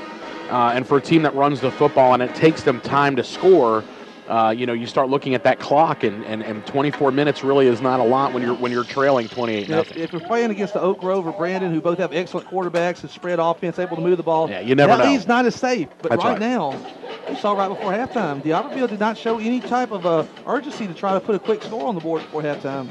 And they ran the ball surprisingly and milked a lot of time off the clock, and even kept two timeouts in their back pocket. Well, you got it, Kyle. Great job. You've done a great job reporting on the sideline tonight. We appreciate all your scores. I know you'll keep us updated, especially the one brewing. I don't know if you have any more score updates. Last we heard, Brandon and Hattiesburg late in the second quarter were tied 7-7. That's the same score. And that's the same score. And at this point, I'd like to go ahead again and thank our radio and internet sponsors. As Kyle steps out, Kyle, we'll check back with you in the second half. We appreciate you, my friend. This is our radio and internet sponsors for the year. A1 Graphics, Bucko's Cleaners, Coca-Cola of Hattiesburg, Corner Market, ELTM and Enbridge Company, Encore Rehabilitation, Fairley Construction, First Southern Bank, Forest County Board of Supervisors, Fox's Pizza, Grand Bank, Hattiesburg Oral Surgery, who does our radio broadcast, Hub City Steel, Magnolia State Bank, Marino Eye Care, Parish Jewelers, Petal Harvey Baptist Church, Petal Tire, Southern Bone and Joint Specialists, who are proud to be the sports medicine physicians for the Petal Panthers, the State Farm Insurance Agency of Petal, which is the Ted Cannon Agency, and our friends at Richardson Heating and Air. Again, Richardson Heating and Air, we appreciate all that they do for Petal Panther football, along with all of our other sponsors. I'm going to welcome back into our beautiful, luxurious press box here, the comfy confines of Petal Panther Stadium, Tommy Hudson. Tommy, we talked about it pregame, we talked about it during the first half, and we'll talk about it again right now. X's and O's, you cannot carry out your game plan more to perfection than the Panthers have done thus far tonight. You're right, Corey, and hats off to the offensive line. the offensive line has just been dominant the whole first half. And whenever you're that dominant on the offensive line, I mean, you can do, it opens up, run the football or you can throw the football. I mean, whichever one. But, we've elected to run the football and been successful because you're taking time off the clock. And that's what you want to do, like I talked about before the game started. If we could do that, it would make it extremely difficult for D'Iberville, and it has, and it's forced them to get away from what they do best, and that's run the football. And they're trying, and the passes we've seen, he's thrown 2 or 3 decent passes, but just not their game, and that's what you wanted to do. That's exactly right, and I don't feel so bad, Tommy. I'm watching the Petal Band, the all superior, championship quality caliber Petal marching band out on the field, and the young ladies that are the flag corps with their short sleeves on a chilly night makes me feel not so bad for having my shorts on. I'm telling you. Up here, I've got a jacket on, so I'm okay, but a little bit nippy out there in this cool weather, and Friday night and bright lights makes you think of playoff football. And, we're moving forward as we're in the second week of playoff action here in 6A. If you make it to the third week of action in 6A, of course, that means that you've clinched a spot and you're playing in the South or North State Championship game. And it's just so exciting when you look at the number of high schools and how many are left still playing when you hit Thanksgiving. It really is something to be thankful for. And I know Petal does such a great job of supporting this team. And, of course, this will be the last home game again, Tommy. We talked about it, and I hate knowing that I'm not going to this press box for several months. It's just such a beautiful facility here, and what a great job these folks do at Petal. But moving forward, hopefully we've got a couple more games left to play, and we'll see how this thing unfolds. Well, Corey, and when you talk about any level of football, from high school on up to the pros, whenever you can have a balanced attack, you're going to go somewhere. And when you look at Petal, they are so balanced. I mean, we've got talent we've got so much talent at the running back position. We've got the big, hard, strong runner in Millage. You've got the little shifty little Bo Waits, and then you've got Tyus Rain, who's a little bit of both. And then you've got Larson Barkham back there. And I can't say enough about Larson. I have talked about him all year. And he just makes good decisions, and like I said before the game, if he's on, it just makes it extremely difficult for any team for any defense, and we've seen that here in the first half. So, I wanted to say something a while ago, and I forgot to, about that touchdown to Jesse Jackson. He just he turns on the afterburners when he gets in the open field. I mean, I really thought somebody had a chance to catch him, and he left them. I mean, once he hit that sideline from about the 30-yard line, nobody was going to catch him. That play was very, very, very, very reminiscent of that play against Hattiesburg earlier this year in that tight ball game. They had single coverage. That's just one of those plays that, as the season progresses and as we're marching towards what we hope we're marching towards, you start looking back and thinking about the plays that made this season. Of course, we'll all remember the play. Oh, my gosh. I don't even have to recap. We all know what the play is. But, you start looking at other plays and things that have happened as the season's unfolded, and that play was so huge as Hattiesburg had taken all the momentum back from that game. And you talk about that speed, and Hattiesburg's defensive backs, if you're going to find a faster set of defensive backs in the state, I'm going to say the Southeast, I want to see who they are because they've got a lot of speed and talent and quickness in that backfield at Hattiesburg. And Jesse just put on that extra, like you said, he kicked it in a second gear, threw that stiff arm, and he was gone. Yeah. I mean, that was a 75-yard. I mean, he only caught the ball 15 yards downfield. He did the work himself. Yeah, and then on that play here tonight, and another thing, a key to winning a championship, is not only you got to have the talent on both sides of the ball, but this team plays as a team. They feed off each other, and when somebody's having a bad game, somebody seems to pick up the slack. Right. And then, of course, I guarantee you, Jesse will be the first to tell you, hey, guys, I made a good play there for the touchdown, but hats off to Kyle Reynolds because Kyle Reynolds made that great block down there that ignited him and got him in the end zone. So that's another thing I like about this football team. They play together as a team. They not only have talent and well coached, but they play as a team, and that's what you got to have to make it to the championship game in Jackson. So one more half to go here. If we play like this, I mean, you want that momentum going into the next game. So you don't want to stop right here. You don't want to, sit on your laurels here. You want to keep playing hard. You can't worry about what the score is going to be. I mean, You're right. If you're running the football and they can't stop you, you run the football. Whatever the score is going to be, that's what it's going to be. And the key also, we've talked about some keys to the game. Both you and Kyle, I think, did an exceptional job pregame of talking about how D'Iberville likes to run the football, and over 75% of their play calls, as Kyle mentioned a little while ago, are on the ground. And when you get down by 4 scores, as an offense that is, they've been very productive throughout the year. Not to take anything away from D'Iberville, but it's a slow progressing offense. They're one of those offenses that if they're going to move the ball downfield, you're looking at a 14-play, 75-yard drive that takes 7 minutes off the clock. Exactly. They can't afford to do that in this with the score where it is. And again, just like Kyle had mentioned, you're not playing an Oak Grove team or a Meridian team that runs that open spread offense that you give them 30 seconds, they can score. Exactly. You don't feel that way against this D'Iberville team. Again, nothing to take away from them, but they are a pound it first, run the ball downhill football team, and Petal's really in a great position. Being up 28-0 is great against anybody, but it feels almost in the stadium, it has that feel like it's almost more like a 42-0 type lead. It does. It really does, because you just didn't see a whole lot of positive things from the D'Iberville squad in the first half. So, and again, I touched on this. I said earlier tonight that D'Iberville hasn't been in the playoffs. I don't know the last time they were in the playoffs as far as football is concerned, but they haven't been there lately. These kids haven't experienced, a road game against a really good football team like Petal. And I saw at moments tonight in the first half, I've seen that. I've seen getting a little rattled, and of course, the jumping off sides on the hard count twice, almost back to back, and so just little things like that. So, but Petal's just got to keep concentration and play their football game, and whatever the score is going to be, that's what it's going to be. I agree with you, Tommy. Well said. We're set for action here as D'Iberville set to kick off, and the youngster that we talked about briefly, Nick Goyette, his first action of the night as he gets to kick off to the Petal Panthers, and Jamarcus from the 5 behind a wedge, exploding up the field, breaks the tackle.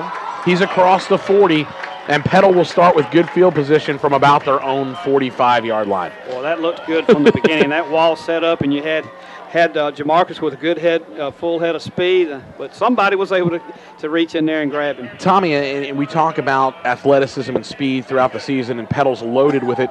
Do you get the sense tonight, I'm going to get Kyle's sense in just a minute, that Petal seems on every play tonight to just be a step ahead of D'Iberville? They do. They're from a blocking standpoint, from a tackling standpoint, it just feels like they're ahead of the blocks, ahead of the gate, ahead of everything, ahead of the chains. So from the 45-yard line, first down, Barker on play action, pass complete to Jamarcus, and he's going to get off the block there about the 47-yard line out of bounds. It's a pickup of 8 yards. And there was one thing I wanted to mention at halftime. I didn't, was that we haven't really called Jamarcus' number. He had he had a couple catches. He did have the touchdown catch, of course. Right. But I wonder if he and Larson talked in half a little bit, and they want to get your best playmaker on offense the ball. Yeah, because and just looking at the coverage, I haven't seen really great coverage on any of our receivers tonight. Second down and 2. Bo Waits off the right side, still on his feet. Shifty and quick all the way down to the D'Iberville 41-yard line. Move the chains. That is going to be a Petal Panther first down. Yeah, caught him on a little blitz there, and Bo was just able to get past that blitzing linebacker and get the first down. Yep, it's a first down for the Panthers. They spot the ball just outside of the 40. Petal moving from our right to our left. Early stages, third quarter. Petal leading 28-0. 11 minutes, 25 seconds to play in the third quarter. Trip receivers out left. Let's see if Petal's going to go right back to Bo Waits as they spread it out. They do. And there's not much doing, a gain of about a yard inside for Bo, but they're at the point of the game here where Petal can use that clock as their friend. That's going to be the 12th man on defense for the remainder of the game against D'Iberville here. As big number 35, we love seeing him in the ball game. James Millage has had just a great ball game, a great first half. And here Petal very, very content to eat some clock here. They're already at the D'Iberville 39-yard line, second down and 9. Barker's in shotgun with 5 on the play clock. He gets the play off. There's a flag down. Pass is going to be caught by Jamarcus Revy's down at the 25-yard line, but we have to check on the flag. It is going to be an illegal shift against the Petal Panthers. So this is going to negate the pass completion. Tommy, that was a beautiful pitch and catch at 15 yards, but it's going to come back. Instead of 2nd down and 9, Petal will have a 2nd and 14. Yeah, I'm not sure who was in motion there. It was an illegal shift. Is that what it was? Yes. It was. Yeah. It was an illegal shift. Had millage back there, but maybe. So they are going to back the ball up to the 45-yard line. It gets us a 6-yard penalty. Yeah. So it'll spot the ball at the 45. It'll be 2nd down and we'll call it 15. Barkern's in shotgun. Millage split to his left. He's got double receivers out left, single right. Good protection. He's going to fire inside. Jamarcus Revy's catches it, spins inside to 35. He's going to be down to the 33-yard line. It's a gain of about 12 on the play, and it's going to bring up 2nd down and short. Brought a little pressure that time. He had It's going to be 3rd down. Two linebackers blitzing that time, but picked up, big James Millage up there now. He can do some blocking too with his size, so he helped Larson out a little bit, picking up one of those blitzing linebackers. And, of course, there it is. He put the ball right on the money. I apologize, Tommy. That was a 2nd down and 15 completion, so it's 3rd and 3. Handoff inside. Millage this time fights just to get back to the line of scrimmage. Good job inside for D'Iberville. Senior linebacker Tyler Shankin with a good tackle for no gain. And Petal quickly lining up on 4th and 3. Why not from the 33-yard line of D'Iberville? Let's go for it. Already leading 28-0. The Panthers with nothing really to lose. So they're going to go ahead and go for it. Barkern going to settle it down just a little bit. Let's see, Tommy, if he goes with that hard count again. He doesn't. It's going to be a handoff inside. 1st down carry on the play for Millage inside the 30, down to the 28, a gain of 5, and that's pretty demoralizing for this D'Iberville defense. And James was met at the line of scrimmage there by one of the linebackers, but he's so big and strong, Corey. He just kind of pushed him back and got 4 or 5 yards. He is, and D'Iberville finally got that stop. The first time tonight they stopped him on 3rd down, and Petal lines up on 4th and 3, goes for it, picks up over 5 yards to move the chains down inside the 28-yard line. 1st down for the Panthers. Clock ticking, under 9 minutes to play, 3rd quarter, 28-0, Panthers with the lead. Barkern on the handoff, coming near side, bouncing off of a tackle is Bo Waits, and he's going to go down to about the 20-yard line. Give him about 8, shifty maneuvering. And that was another one of those instances, Tommy, where he kind of hid behind the line and just let the play develop and hit your hole and pick up 8 yards. That's classic Bo right there. Just like you said, he's gotten better at that every game. Just gets behind the blockers, and he sees that little opening and just darts through there and gets that extra yardage. You can't see him, I think. He's so short. He is. He hides back there, and he is really small. So here we go on 2nd down and 2. Flags down on the play, and this looks like it's going to be a false start against your Panthers. Hey, Taylor, got a little update for us from the sidelines. Injury, Tyus, precautionary, just because he's got his pads off. He's not coming back tonight. Ankle sprain. He's going to ice it down and hopefully rest him up for next week. All right, and we appreciate that, Kyle. Hopefully it won't be too much. It might just be one of those things. You've got a big lead. There's no reason to go ahead and risk any further injury. So we wish a speedy recovery to Tyus because we'll need him moving forward. Well, that injury bug's bitten him twice this year, hasn't it? Yeah, that injury at Hattiesburg, if you remember, was pretty gruesome on that wheel route. That hamstring injury. Barkern on 2nd down and 8. Pass out in the flat. Wow. Jesse Jackson, one man to beat. And a good open field tackle to save a touchdown. Actually, that's not Jackson. Oh, it's not. That's 36. That's you're right. McDuffie, yeah. And it's hard sometimes because they're so closely. Yeah, 36. And if you look at their line, Brian McDuffie 5'10", Jesse Jackson's going to be listed high at 6'1", but they're both about 190. Just a drag route across the middle there by the tight end, and nobody picked him up. He was wide open. Yeah, the ball spotted at the 12-yard line, and that was a beautiful play on 2nd down and 8. A big completion to move the chains again as we tick under 7.5 to go. Barkern's going to change the play here as he looks at his watch, his wristwatch. He's got all those plays on it. Trip receivers out left. They're going to hand it off inside, and not much doing. Read beautifully that time by D'Iberville. It's going to be a loss of about a yard on the play, and the Panthers will line up on 2nd down and 11. Well, they've chosen to, I guess they've talked about this at halftime, they've chosen to blitz a lot more here in the second half, and that time the blitzing linebacker was able to get to Bo before he could even get a head start there. So under 7 minutes to play in the third quarter. They're going to move the ball back to the 13-yard line. 2nd down and 11 for your Panthers as they're moving from our right to our left, looking to try and punch it in the end zone. Again, 5 offensive possessions, looking for a 5th touchdown. Here's Barkin looking into the end zone. Pass is caught by Jamarcus Revies. There is a flag down, and I believe they're going to get Jamarcus here for offensive pass interference. I think he might have pushed off a little bit on the defensive back that had underneath coverage on him. Looked like just at the last second as the ball was released, he kind of pushed him in the back, and that's exactly what the call is. And that's a good call. They got the call right on that play. When you see the separation like that, there's the flag's coming. Yeah, so he pushed off just a little bit, got that split second of space that he needed to make the catch. So the touchdown will come off the board, and the penalty will move Petal back.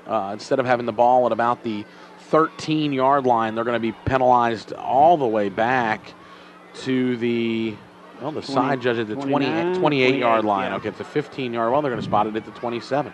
So it's a 14-yard penalty. They'll take it here. It's going to be 2nd down and 25. They have the right distance. I think they forgot that there was that 1 yard. They were 1 yard behind the stick that time. So it shouldn't be 3rd down, though. This should be 2nd down if my math is correct. Yeah. I'm not sure why they've got it as 3rd down on the board and on the field. Barker under a heavy rush is just going to dump it off, and Jamarcus tried to run before he had the ball, and he dropped it. He had it open on the crossing route at about the 15-yard line. Well, it was 3rd down. He dropped it. All right. I thought it was 2nd down with the penalty. Okay.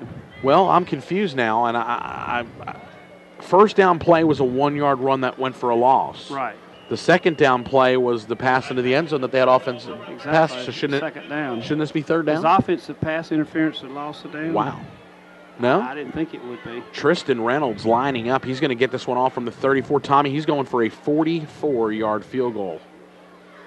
Here's a good snap, a good hold, low and way left. So not a good kick by Tristan Reynolds as the try fails. Clock is stopped with 6 minutes and 30 seconds to play in the third quarter. The score is still Petal 28-0. Kyle, were you paying attention to that last series down there? Were we wrong on that? It seemed like it should have been 3rd down. I think we may be right with the guys with the down. They had it on 3rd down, so I'm not really sure. I was with y'all. I don't think you lose the down on the interference ball. No, you don't. You don't. So, especially on a touchdown. It's a live action penalty. Yeah. So it should it negates and backs them up. 15 yards and replay the down. That's exactly right. So it should have been 2nd down on that. So it should have been 3rd down when they kicked the field goal. I'm not interesting that we didn't get an argument by Marcus Boyles and crew, but pitch on the left side, read beautifully out there in the open field, and as the D'Iberville running back is slammed down inside the 10, I was hoping we weren't going to see a late flag. Again, Tommy, you've called his name and his number a couple times tonight. Dwayne McIntyre with a big stop. Hey, Corey, I'm sorry. I just was informed by the side of the official on an offensive pass interference, you lose a down. Wow. Ah, okay. High school rule. Ah, okay. All right, I didn't know that. So the officials were on top of it, and we learned something new tonight, Tommy. We did. I did not know that. I always seem to learn something when I am up here in the box with you. Not always good. No, I'm kidding. That was a joke. But I didn't know that in high school. That was a loss of down. Probably should have known that. Pass underneath is incomplete. Read beautifully that time again by Petal. On the release. And, Tommy, it's been interesting as we've watched this a couple times where D'Iberville's run this play action. It seems like Petal doesn't get caught up in over-pursuing. No. They've been dropping into coverage beautifully tonight. And remember I told you in the first half, if they could continue to try to do this, the play action that we were going to blitz at least one linebacker, and that's what's happening now. He's just not having the time to find anybody open. Well, it's just it's very interesting that I apologize. Pass on 3rd down is incomplete. But what I was going to say on that last play was that it's very apparent throughout this game, just as we've watched this unfold, that Petal really had a great week, not only of practice but they really prepared well. They have. Between watching video, they've really kind of snuffed out a lot of what D'Iberville's tried to do, and it looks like they're coming after this. It's a high kick, or high snap rather, is going to go back out through the end zone there for a safety. So Petal on fourth down had forced a fourth down. It was a high snap over the punter's head. As we're talking, just kind of a crazy play, and it kind of trickled out of the back of the end zone, so it's going to go for a safety. So Petal will get the ball back, and the score now is 30-0. And I really think, Corey, what I touched on earlier is I think this is, that they've gotten a little riled. They're on the road. They've gotten down early, and they know that they didn't need to do this over here to have a chance to win this football game, and I think it's beginning to tell now. Yeah, so the ball, D'Iberville had dropped back to punt on fourth down and long. Again, the snap by the long snapper went over the head of their punter, Nick Goyette, and went all the way back through the end zone. And it looked like it almost stopped about 9.5 yards deep, but the official down there said that it did touch the white chalk in the back of the end zone, so it goes as a safety. And D'Iberville now will have to kick off from their own 20.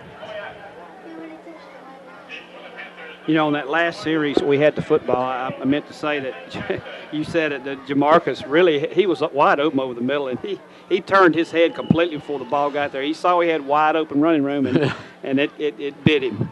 Well, here's the kickoff. It'll be taken by Jamarcus at about the 31-yard line as he spins into his own man. And forward progress will be stopped at about his own 44. So pretty good coverage downfield by D'Iberville as the Panthers will start at their own 44. Kyle, you've got a score update or some information for us? Got a couple score updates. South Panola leads Clinton 21-0 here in the third quarter. Also, Pearl River Central has taken a 7-6 lead over Wayne County. Wow. And that's what I've got so far. I'll try to keep you updated. Hadn't any changes in other scores. I'll let you know if there is. All right, so Hattiesburg and Brandon are still 7-7 still. Great. All right, so we appreciate Kyle not only on the sideline burning up the Twitter feed. Here's Barkran. Plenty of protection. The seam route is going to be incomplete, a little bit high. Pretty good coverage that time on Jamarcus. He almost came down with it. And right as that play was unfolding, Tommy, I'm sure you're watching kind of near side as Jamarcus. Yeah, you saw Jesse. Jesse kind of ran a streak route, and Jamarcus ran that crossing route. And up top, Jesse Jackson was pretty open. Yes, he was. But, great protection again. One of those things that we don't get to harp on or really focus on enough is the job that this offensive line has really done tonight, both in run blocking and also in pass protection. And here comes Bo Waits around the right side. There's a flag down, a late flag, and this one's going to come back for a hold against Petal, and I didn't see it. I didn't either. But there is the official call. They're going to call holding. And I'm not sure exactly where this crew that is calling the game tonight is from. They are a 6A crew, of course, and a playoff crew, but I'm not sure where they're out of. So the holding call will back the Panthers up as we're down to 5 minutes and 17 seconds to play in the third quarter. Petal again leading 30-0 over D'Iberville. They're going to spot the ball back just inside the 30. So this is going to bring up a second down and 24 for the Panthers. Hey, Tater, I've got another update. Pearl River Central is now up 14-6 over Wayne County. And you mentioned about the officiating crew. I was told before game the officiating crew is from the Laurel District. Okay. Kyle, you've got a question. Kyle's going to get the answer. Yeah, he's got it. If he doesn't already know it, he doesn't have to go far. He will find it out for you. So we appreciate you, Kyle. You heard that here. The crew is from the Laurel District. So we appreciate that as the clock is running as we hit the 5-minute mark to play in the third quarter. Petal leading 30-0. Right here, it looks like it. He checks out. He's going to go downfield. Jesse's got it in his hands. No. Tommy. Oh, wow. No. Wow. At home, you've got to be thinking, what just happened? I'm going to tell you what just happened. Jesse Jackson was 5 yards behind the defensive back, and Larson laid that ball. You couldn't walk down the field and hand it to him any better. Unfortunately, Jesse just dropped his second pass of the night. And, Tommy, we don't see that happen often. No, you don't. You don't. That was 6 points in the basket right there. That was as easy a 70-yard touchdown pass as you're going to see all season. and and Jesse look, dropped it. And Corey, if you look at the defensive back that's covering him, he's bent over double. I'd go right back to him again. He's out of wind. He is. I'd take a shot again. Let's see if Larson sees that. He's going to drop back. He's going to float it up top. This time it's a little bit too much air under it. Probably the worst thrown ball of the night by Larson Barker, and under a little bit of a heavy rush that time, but it's an incomplete pass, and that's going to set up 4th down. And for the first time in the ball game, Petal will be stopped without having an attempt at points. Of course, they scored 4 touchdowns. They did have a field goal that they missed. So Petal set to punt as number 13, Tristan Reynolds, drops back inside his 20.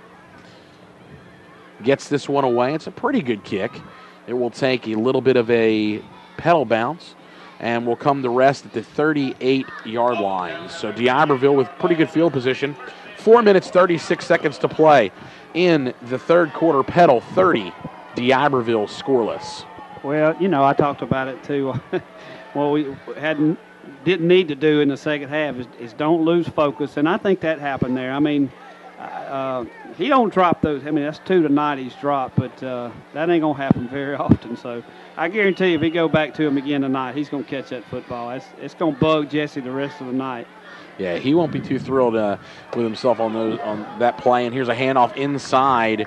Not much doing, gain of about 2 on the carry. This time is one of the Petal Panther players, Slade Buckley, comes out of the scrum with the ball, but they're going to say he's down on the play, carry by David Valencia. Have you noticed, Corey, when their tailback does get a good head of steam, cutting up off tackle, that it just seems like they run into a brick wall out there for the Petal with the Petal defense. They've just done a great job tonight. Yeah, I'm trying to get some scores on my phone as well. We haven't had a whole lot of score changes, so we're getting late in ball games. Kind of interesting as things are unfolding. Handoff left side. And pretty good run that time by Robert LeMay, the big fullback. He's across the 40. He's out to the 43-yard line. So it's going to bring up a 3rd down and 6. And D'Iberville's in a position, Tommy, we've talked about it. They just ran 2 plays. They've already taken a minute off the game clock. Yeah. They've picked up 4 yards. They've really got to. They're down 30-0. If they want to get back in this game, they're going to have to start to assert themselves a little bit more on offense. 2, 3, and 4 yard pickups at a time, unfortunately, with the amount of time they have left, it's just not going to work. Play action under a heavy rush. Hit as he throws underneath. Great job on pursuit that time. Trevor Williams. It's an incomplete pass. It's going to bring up 4th down. And I would think with 3 minutes and change remaining in the third quarter, he's going to punt the football away. It's still a 4-possession ball game because I guess the way he's going to look at it here, and he doesn't want to give Petal a short field. Right. So good job of forcing the 3 and out that time by this Panther defense. Good snap this time on the punt. And, big hit. I'm surprised that time Williams didn't call for a fair catch. I know. That's he got about 2 to 3 yards on the return. He caught it about his own 26, and then he's up to the 28. Good downfield coverage that time by D'Iberville. A lot of white jerseys in full, headed full steam towards him. I tell you what, he knew he was going to get hit. That's Trevor, though. That's why he's back there doing that, because he's calm and steady, and that's what you got to have, because those situations are going to come during the football game when on those punt returns you're going to get hit. Know you're going to get hit hard. You got to hold on football. So here's Larson Barker in shotgun again, single coverage up top again, but they're going to go ahead. They're going to hand it off to Millage, and he's caught from behind. He's still going to pick up about 4 yards on the carry, but it's going to bring up 2nd down and 6. Yeah, nice job by Millage following big Javon Patterson. Oh, yeah, on Javon that left Patterson. Side. He just kind of got right in behind him and fed off his block. And I'll tell you, folks, if you haven't been out here and watched a game, big Javon Patterson, just a sophomore. Yeah. Lots of good things, a lot of upside. Wouldn't be surprised in a couple years to see him playing at the next level. Here goes Millage around the end, inbounds, and he's pulled down. Tommy, I think they're going to get an extra 15 on this one for a face mask, it looked like, as he's tackled across the 45. But there is a flag there right at the end of the run. Coach Boyles looking at it, and they're going to call a penalty on Petal here. What? Well, Millage has his hands on his head. They're going to call. Holding. Now, let me ask you the question here, and this is what What's going on? This with is man? interesting. An interesting call because Marcus Boyles is standing right there with the sign judge asking for an explanation. How do you throw a flag at the running back who was the only Petal Panther in the area that time? I don't understand this. I don't understand That's that one. three holding penalties, right? Almost, well, in this series. Good gracious. And Boyles just took the headset off, and he is really unhappy. He's looking for an explanation as to how you can have holding on the offense when they threw it at the tailback. I mean, literally, the penalty flag was thrown at the tailback. The penalty is going to be. No, they're saying okay. a Now they're chop going to say it was an block. illegal chop block. Okay. Okay, so 2 penalties against the offense that time.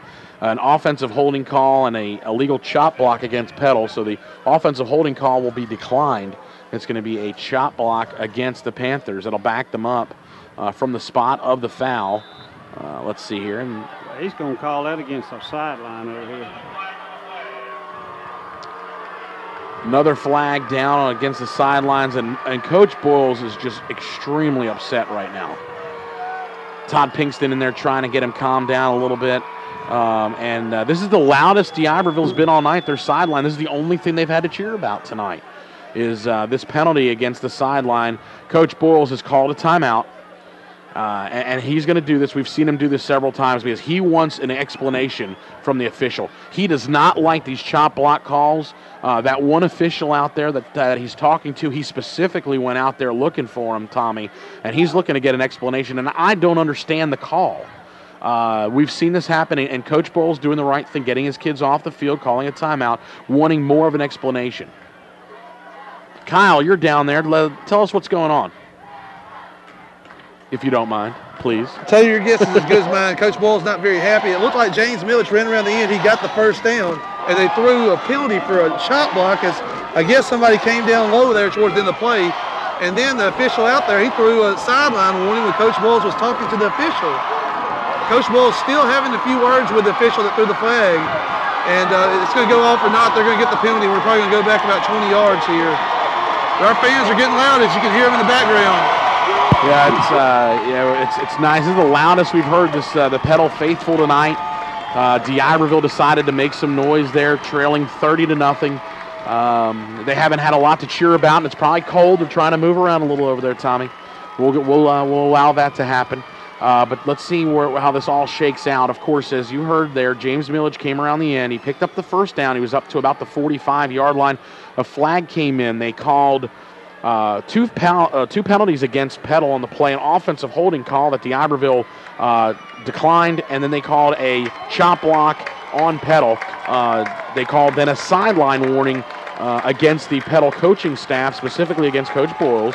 And now the officials are going to discuss this, and let's see where they place the football. Tommy, your guess is as good as mine, my friend. Yeah, they're going to go 15 from the 30. Well, wow. So the penalty from the 46-yard line backed them up to the 32. And then from the 32, another 15 yards. I don't even think the official knows where to go. Nope. All right, so this is going to be a 35, and I guess it'll just be a 50-yard penalty against the Panthers. How do you back the ball up to the 12-yard line? The original line of scrimmage, folks, was the 28. Half the distance to the goal would have been the 14, and half the distance from there is the 7. I actually see the reasoning there, the belief, but Petal has the football at its own 8-yard line. There's 2:31 to go in the third quarter. It is now a second down and 30 for the Petal Panthers after they had picked up the first down. Barkins in shotgun. There's some movement up front. Handoff inside and nothing doing. No gain on the play. It's going to bring up 3rd and long. I'm lost. I'll be honest with you, I'm lost. Well, I think the official that's spotting the football, Tommy, is lost as well. And I'm going to go out there and I'm going to say it, and I apologize, folks, if you're listening at home. If you're going to be an official in a playoff game, you might want to know how to spot and where to spot the football during a playoff game. But I'm just, I apologize, folks. I don't quite understand the reasoning behind that, and throwing a flag against a Petal sideline where Coach Boyles is out there discussing the flag. Exactly. So he has every right to do that. Here's Millage off the left side, breaking a tackle, still on his feet, spins up to the 15-yard line. It's going to be a gain of only about 8, but there is a flag in at the end of the play. And we'll have to see. I believe it maybe is going to be a face mask. Millage is calling for a face mask. And this could be one of those possible makeup calls. I hate to say that, but we'll have to check the flag as there's 1:39 to play in the third quarter. 30-0, Petal with the lead. And these officials, Tommy, are all of a sudden just lost, aren't they? I don't think they know what they're doing. I really don't. Personal foul against d'Iberville for a face mask at the end of the run. First down, too, isn't it? Well, we've seen that against Hattiesburg twice this year where they didn't have enough yardage. Once they called it a first down, and in Hattiesburg they didn't. So we'll just have to wait and see what happens here. They are calling it fourth down. Yeah. Yeah. He's holding his hand up fourth down. So. Okay. Third down. He had 4 fingers up. Can he count fingers? All right. They got third down right here, 3rd and 8. They started first down with that ball all the way back at the 8. So they had it wrong on the thing. Yeah. We need a tent for this circus out here. I'm not quite sure. 3rd and 8, Barkin taking a shot to Reeves. He's going to go up, and he's going to almost catch it at the tip. He tipped that ball up in the air, and wow, I thought he was going to catch it after he tipped it up in the air, but falls harmlessly to the turf. It's going to bring up 4th down and 8 from the 30-yard line, and a good stop by d'Iberville. Of course, when you have 30 yards of penalties against you, it's kind of hard to overclimb that, and I apologize, folks, for getting that fired up about it. You know, I'm passionate about football, and when I see something called wrong, in my mind, I'm gonna express that. So here's the punt by Reynolds. It's a beautiful kick, driving back all the way inside the 20, and this is just an absolute dagger into the heart of d'Iberville as it comes to rest at the 12-yard line. And Tommy, that's going to go down. That's a 58-yard punt by Reynolds, and you can see off his foot. There was some added emphasis. He kicked that one with a little extra authority. So with 1:04 to play in the third quarter, d'Iberville trailing Petal 30-0. They'll have to go 88 yards if they want to score a touchdown. I'm going to keep my mouth shut. Well, no, I'm going to go ahead and say this, and I think you touched on this. We've talked about it before. At this point in the season, you're supposed to have the best of the best officiating these playoff games. They were confused down there. I don't know what's going on. Yeah, I'm not sure. First down play, pass is going to be caught. Stripping a tackle there all the way out across the 30-yard line on the completion. Number 7 for d'Iberville. That's Rashad Moore, the junior, with the catch. It's a gain of 19 on first down and another first down for d'Iberville. Hey, we had the coverage there. Good coverage, good. He just pinpointed that ball right in there, right where it needed to be. It slipped out of that tackle, pick up 19 yards. A good job of running after the catch. So that's the biggest play for d'Iberville this evening, a 19-yard completion up to the 31-yard line as we're under a minute to play in the third quarter. JoJo back to passes under a heavy rush, gets popped, and he drops the ball.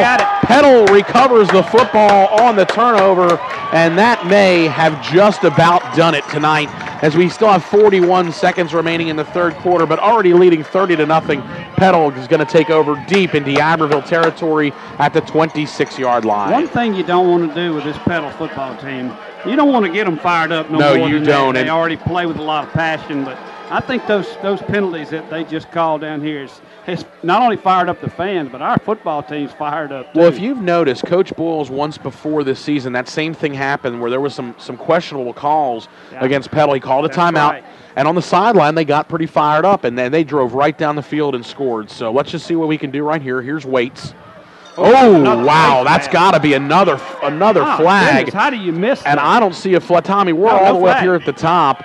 Bo Waits inside, nearly had his head ripped off, and that's the type of play that can hurt somebody when it's that violent. And you could see him moving around, trying to gauge a little bit, and there's no flag down on the play. The play clock is at 0, but the game clock is running. I'm not quite sure. I guess there was that Petal can just run it out. Okay. So under 10 seconds to play in the third quarter was a 3-yard gain by Bo Waits. No flag for a face mask there, and that's going to do it for the end of the third quarter. You're listening to Petal Panther football on 93.1 WGDQ. Our score at the end of the third quarter, Petal 30 and D'Iberville nothing. We'll be back with the fourth quarter action right after these words.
Welcome back to the start of the fourth quarter. Petal Panther football here on 93.1 WGDQ. Kyle Britt, Tommy Hudson. I'm Corey Tater on the call for you tonight. Second down and 7 play for Petal. Will go as a 4 or 5 yard loss as Bo Waits around the right side was tripped up in the backfield. If you're just joining us, we're starting the fourth quarter. Petal with a lead of 30-0 over D'Iberville. They've played a fantastic ball game in all facets tonight. It was 28-0 at the half. They forced a safety midway through the third quarter. Barker on third down and 12. Pass underneath is dropped again. That's the third drop tonight as Jamarcus Revies had the ball hit him right in the chest. It pops out incomplete. It'll bring up fourth down. Yeah, he's going to go for that. I don't think we're going to try the long field goal this time. But I don't know. You know, it seems like Jamarcus and Jesse are not quite on schedule tonight with catching the football. They just don't see them drop them. They have tonight. There's some holes in this defense, and I think maybe they're getting a little ahead of themselves. You know, they see that. You're right. And they're maybe just taking just a peek, just a split second before the ball gets there. So fourth down and 11. Petal's going to go ahead and go for it here from the D'Iberville 27. Nothing really to lose.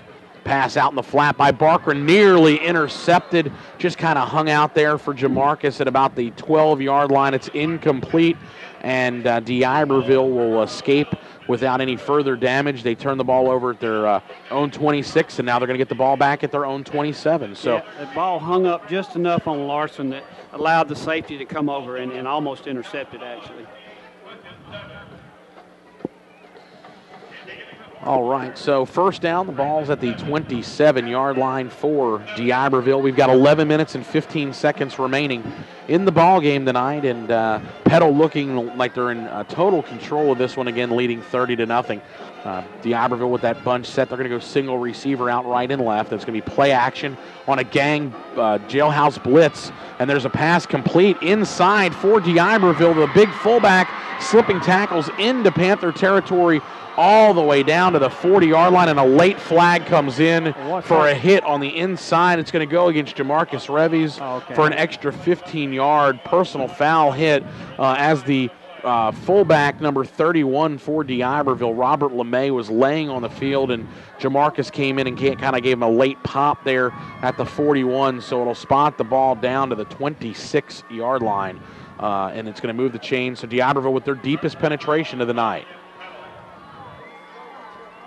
That's the best play of the night for them, and then they get 15 tacked on top of it. Yeah, that one, Petal went a little bit softer. They came out with that jailhouse blitz on that right side. Yeah. D'Iberville kind of read it, and they just let that little screen, let their fullback just kind of drift over towards the D'Iberville sideline, and they'll spot the ball Well, they're going to get an extra couple of yards. They're going to spot the ball down at the 24-yard line with 11:04 to go.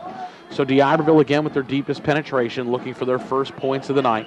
Petal with a 30-0 lead. I don't think they'll score, Corey. Well, we'll see what happens here as they're going to run play action again. Pass underneath is incomplete, and good solid coverage again tonight by Jalen Bonet on that play. It's an incomplete pass, and it's going to bring up 2nd down and 10. I hope that they don't, Tommy. I'd like to see Petal finish what they started here, complete the shutout. He's got to make another one of those pinpoint throws. He's thrown a couple tonight that were very good throws, and he's going to have to make another one here to get a touchdown, in my opinion. All right, there's a handoff up the middle. Good move, first down, and much more inside the 10. Move the chains all the way down to the 4-yard line, and that play kind of developed quickly, Tommy, on on that dive play inside. Again, number 14, David Valencia. We've called his name quite a bit tonight. Listed as a defensive back. As a sophomore, he's also a tailback. And it's a 1st and goal to go at the 4. Hey, Corey, got to update Hattiesburg driving late in the 4th quarter, about 5 minutes to go. They're on the 14-yard line, still tied 7-7. Wow. So there you go, Kyle. Thanks. They're getting late stages there. Hattiesburg in the red zone, playing tough defense. 7-7. Handoff inside, looking for the goal line, twisting, fighting, and it is a D'Iberville touchdown. And it comes with 10 minutes and 29 seconds to play in the 4th quarter. D'Iberville finally gets on the board. Well, maybe I shouldn't have opened my mouth, but I didn't think they would score. But I also saw that Hayden Lott had been out for a couple of plays there up the middle, and he's a big plug in that defensive line right there, and that's exactly where they attacked. So Nick Goyette is on to attempt the point after for D'Iberville. Try and tack one more on here, and the kick is up, and the kick is good. So 10 minutes and 29 seconds to play in the 4th quarter. Your score, Petal 30, D'Iberville 7. And Kyle, hopefully there's not too many dejected or hung heads down there. They've got this one still well in their grasp. And what's the attitude and atmosphere like on the sideline? I tell you, some of the coaches are making some adjustments, talking to the kickoff team, talking to the offensive line, just going over some things here. We're going to try to just grind it out. I wouldn't be surprised if we saw some James Millage here on this drive here, as we've let penalties. All 3 of our second-half possessions hold us. We missed the field goal. The other possession, we've had some penalties that really hurt us after we moved the ball. But I look for us hopefully to have a good return here on the kick and trying to milk a lot of time off the clock. But some other score updates: Madison Central clinging on to a 13-6 lead over Olive Branch. South Panola up comfortably 28-7 in the 4th quarter against Clinton. All right, so South Panola looks like they're about to punch their ticket back to the North State Championship game. How many times has in the last 20 years or 15 years has South Panola been in the North State Championship game? Interesting onside kick here for D'Iberville, and I believe D'Iberville may have recovered. And regardless of what happened here, Tommy, if D'Iberville comes out of the pile with the ball, they're going to get it. The Petal coaching staffs are signaling that they have it, or some of the players are as well, and it looks like Petal has recovered the kick. And that was one of those things there where I'm not quite sure. I was watching as that developed. It looked like they may go onside. I don't know if you saw this, but the side judge, when they have an onside kick, is taught to go 10 yards down the field. He's 25 yards downfield. So here's my question, Tommy, I have for you. If there's an onside kick with the rules, the ball's got to go 10 yards before you can touch it. How can you make a call if it's touched 8 yards downfield? So that was what my fear was on that one. And kudos to D'Iberville to go for it and try it right there and try and sneak one in. Great job, and we've seen that be the Achilles heel for this Petal team, that special teams on the onside kick. So a good job by Petal to recover at midfield. They're going to get an extra 5 yards here as the defensive end, number 23, Daniel Moore. First time we've called his number and name tonight. Not the way you want to get called for that. It's offsides on the defense, so move it down to the 45-yard line. That's what you want, 1st and 5. Here's the play, 1st down and 5. That's a gain of about 6 on the carry. Bo Waits will pick up a 1st down for the Panthers. Quick snap, yeah. It didn't waste no time that time, did we, Corey? No, they didn't, and I think Petal wants to go ahead and punch one more into the end zone.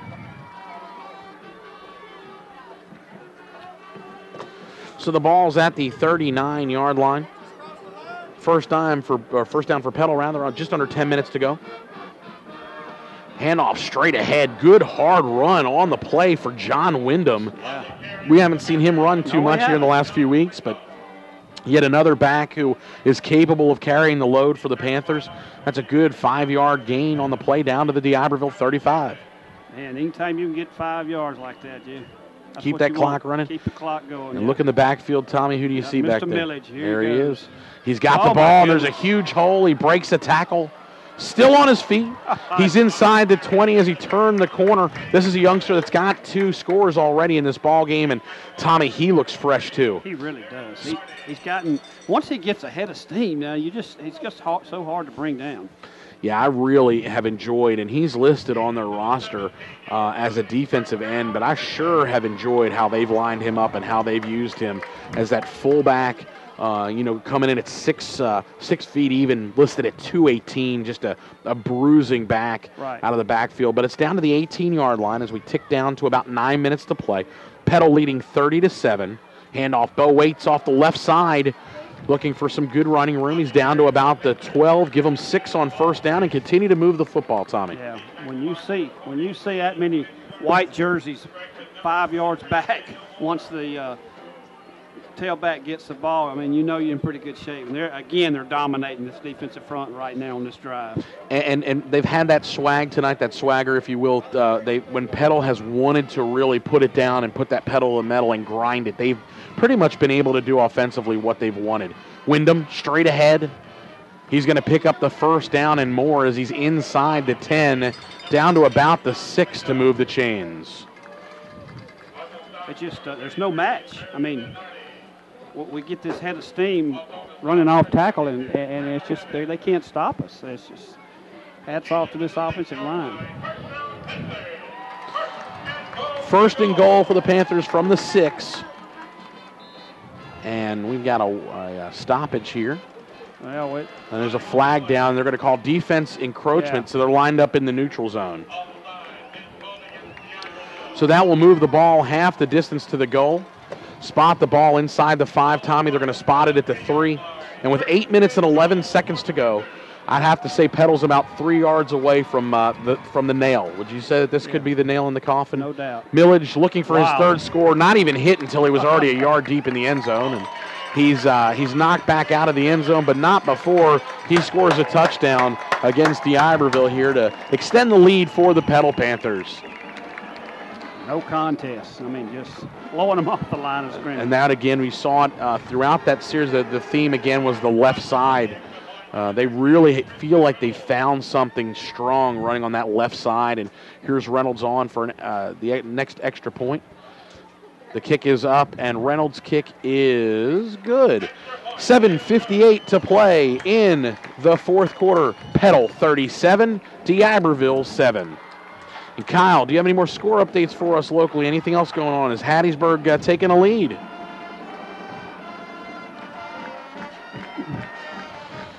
All right. I don't know if Kyle, I see him down at about the 25-yard line. And I guess he looks like he's on the phone right now, so he's probably trying to get some scores, Tommy.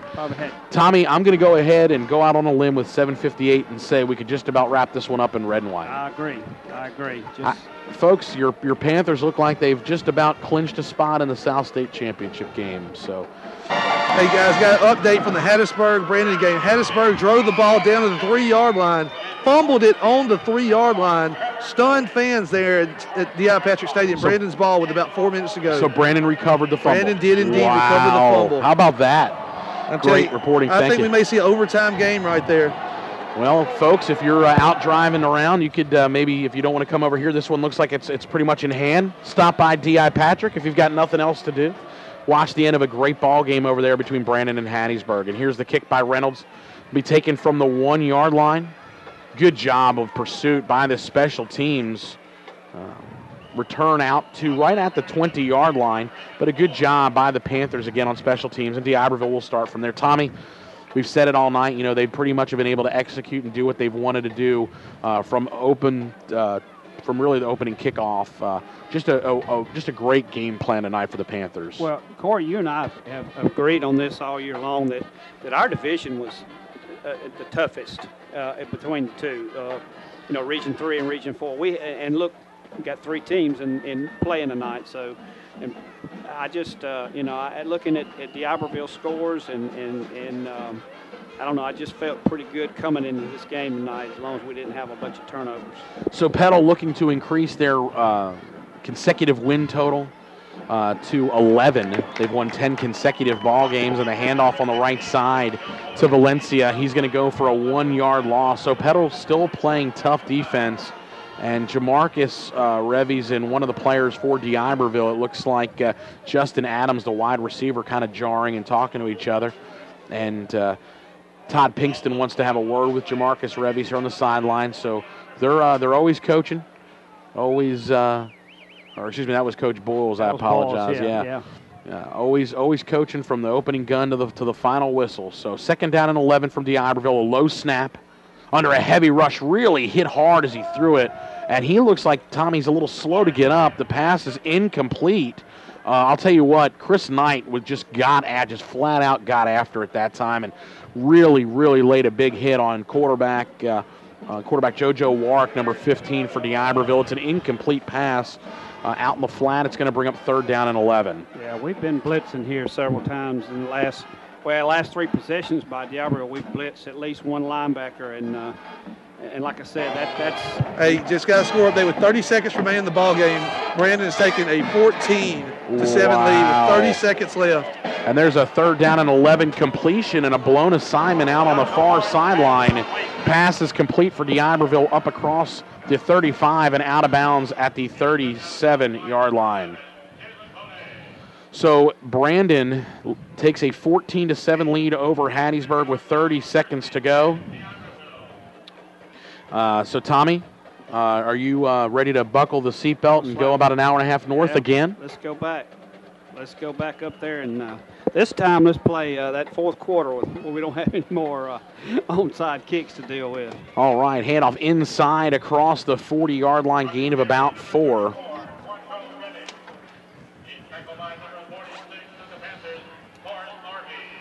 Forrest Harvey in on the tackle, ball spotted at the 40. So it's a 3-yard pickup, clock running down to 6 minutes and 40 seconds to go here in this ball game.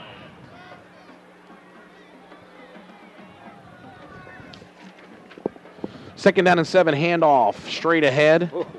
Gain of about 4 on the play. It's going to bring up 3rd and short.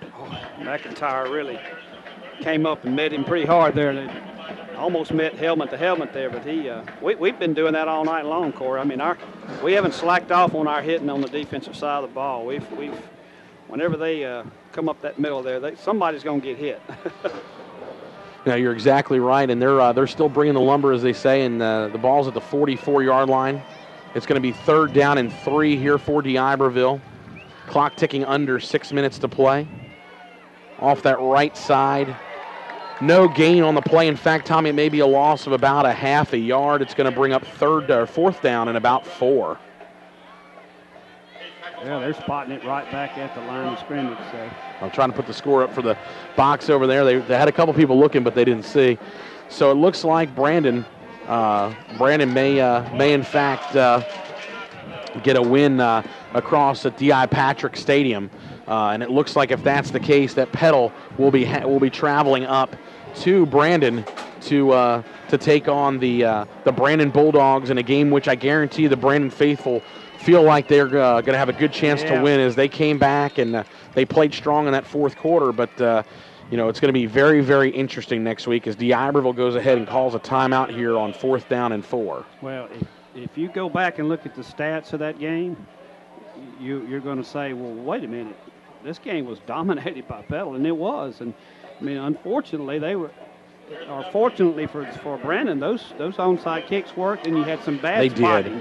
Very bad spotting in it. I mean, there was that was uncalled for. Now the good thing is that you're not going to get a Brandon crew in that ball game, or a Hattiesburg crew either. You're going to get a neutral South State crew.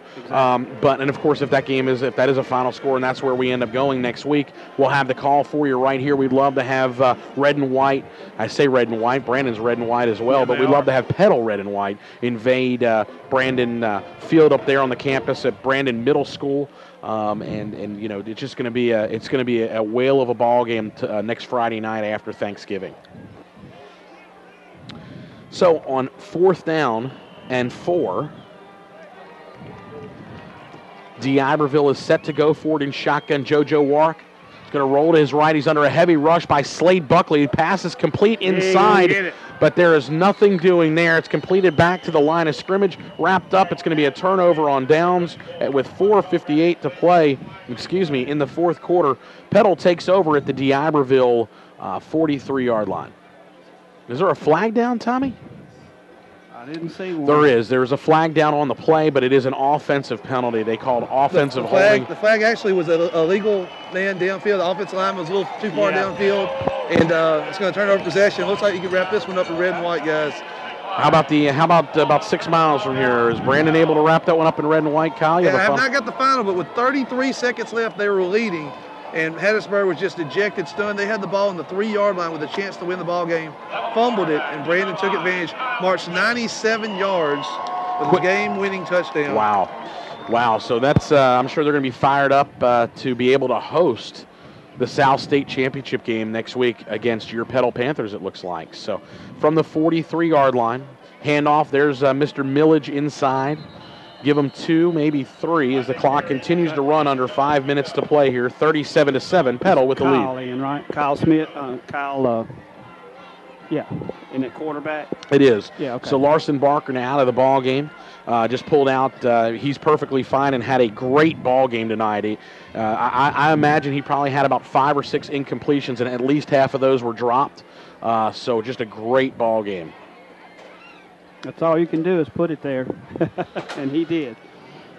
So from the 42-yard line, Smith will hand it off on the right side.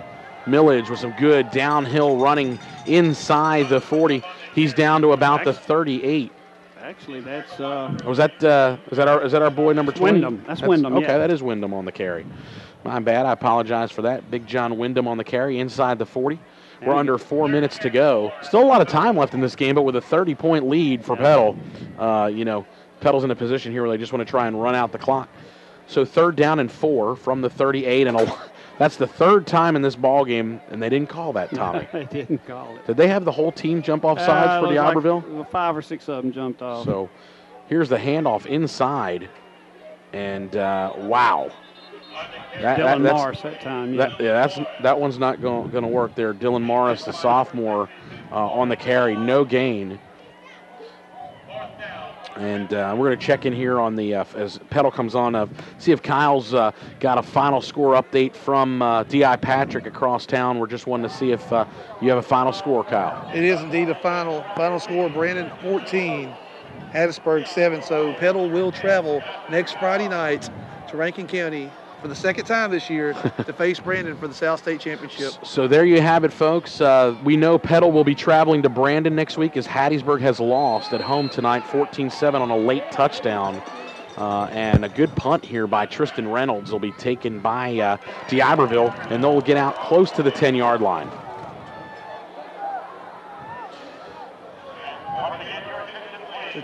Kyle, you're on down there. You have anything else? I got a score update. Pearl Central leading Wayne County 24-15, and Picayune, get this, trailing 27-10. I've been told the Maroon Tides had 6 turnovers on the night. And just West Marion has just beat Philadelphia 18-16 as Philadelphia missed a field goal. Bassfield has defeated Myers 28-7 in some final scores around the action. And also, you have Starkville leading Oxford 14-7. Here goes JoJo Warwick coming near side, trying to get out of bounds. He'll take a pretty good shot. He braced himself for it, but he is out of bounds at about the 27-yard line, so it's a gain of 7 on the play. I'm shocked on the Picayune score. I really am. I just didn't think anybody would And I know that game's not over yet, but I just didn't think anybody would slow them down, and they'd be back in Jackson. And you know, Tommy, it's been kind of interesting as watching the scores unfold throughout the second half of the season. Picayune was undefeated, but they did play several closer ball games. And several games that they trailed late in the third and fourth quarter. But I agree with you. I didn't see anybody at the 5A level being able to compete on that level with Picayune. Well, they're a lot like D'Iberville. Their offense, they depend solely on the running game, and if you can stop them and you can score, I mean, you get a 2 or 3 touchdown lead, that puts a lot of pressure on them and gets them out of their game. You're right. They average throwing the ball less than 10 times per game, and they rely heavily on a big dose of junior Mr. Dito back there, Jordan Dito. We'll see a lot from him in the months and years ahead. Here's a reverse pitch, running with the football on the far side. Smith across the 30. He's up to about the 34-yard line. That's going to be enough on 3rd and 3 for D'Iberville, first down with 1:47 to play. Again, if you're just tuning in, there's a minute and 47 seconds remaining in the ball game. Petal with a 37-7 lead over D'Iberville. They punched their ticket to the South State Championship game, and they will meet the Brandon Bulldogs next week. Next Friday night at 7 o'clock up at the unfriendly confines of Bulldog Junior High. But we'll see what happens up there. Next week is Petal, of course, went into Brandon this year. Several weeks ago, they were victorious 24-19, of course, as everybody will remember. Petal had 24-0 lead in that game. Tommy, we know what happened late in that ball game with the 3 onside kick recoveries and the poor spotting by that official crew. And Petal, despite all that, was able to come out with a 5-point victory. So it'll be an interesting ball game next week. Of course, the winner of that game, you know where they go. They get a trip to Jackson. A double, triple reverse. Warwick looking for time to throw is just going to dump it underneath. Has a target open, and he's going to be pushed out of bounds at about the 47-yard line. And I think D'Iberville got away with a couple of holds on that play and a couple of linemen downfield. But the clock is stopped again. There's 50 seconds to go. D'Iberville trailing here by 30. Just looking to get something going. We'll be on the air next week from Brandon, 6:45-ish local time with pregame for the South State Championship game, and we'll be pretty excited for that one. Tommy and I will be on the call along with Kyle Britt as the Petal Panthers are about to improve to 12-1 on the season. And here's JoJo Warwick looking downfield, has his target open, and it's going to be a touchdown. Kind of a junk touchdown here as they go up top and complete a long pass for a touchdown. It's kind of all academic here with 42 seconds to go.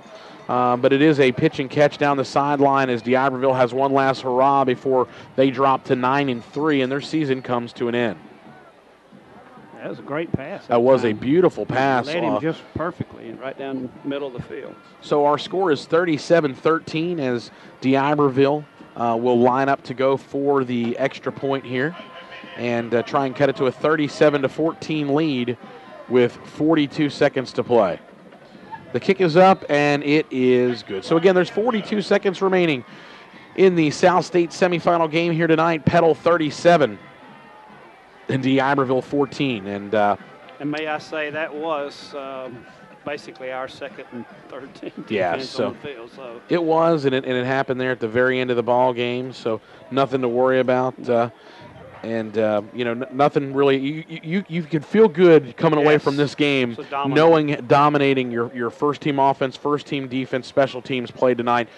D'Iberville ran into an absolute buzzsaw tonight, and folks, that buzzsaw was your Petal Panthers, as they are going to again improve to 12-1 on the season, but more importantly, they're going to get one step closer to their ultimate goal. That's right. That ultimate prize. So I'm going to go out and tell you, we're done with football in the Pine Belt. If Petal wants to do this thing, they're going to have to play 2 road games up in the Jackson area. Yes. So one in Rankin County, and hopefully the next week they can go back north to Hinds County. That's right. So we'll see what happens. And Corey, we're like 2 or 3. Here we go again with the onside kick. And that ball did not go 10 yards. No. Clearly, There's the flag. Okay. they've got 3 flags on the play, and all the back judge and, of course, this time the side judges were up at the 10-yard mark. They were. So a good job to them as the kick only went 7, maybe 8 yards before D'Iberville jumped on it. It's got to go 10 yards, of course, and before you can touch it, it's a live football. So Petal can go ahead and just take over on this one, take a couple of knees. D'Iberville's got 2 timeouts remaining, but they can just go ahead and get in victory formation. We're going to wrap this one up in red and white, Tommy. Let's go ahead and look ahead as we have 41 seconds remaining on the clock. What do you think the keys are going to be? We saw a well-balanced, good Brandon football team that, Petal did defeat. Petal dominated that game. But Brandon, if you remember, drove the ball down the field several times and turned the ball over a couple times deep in Petal territory. They did.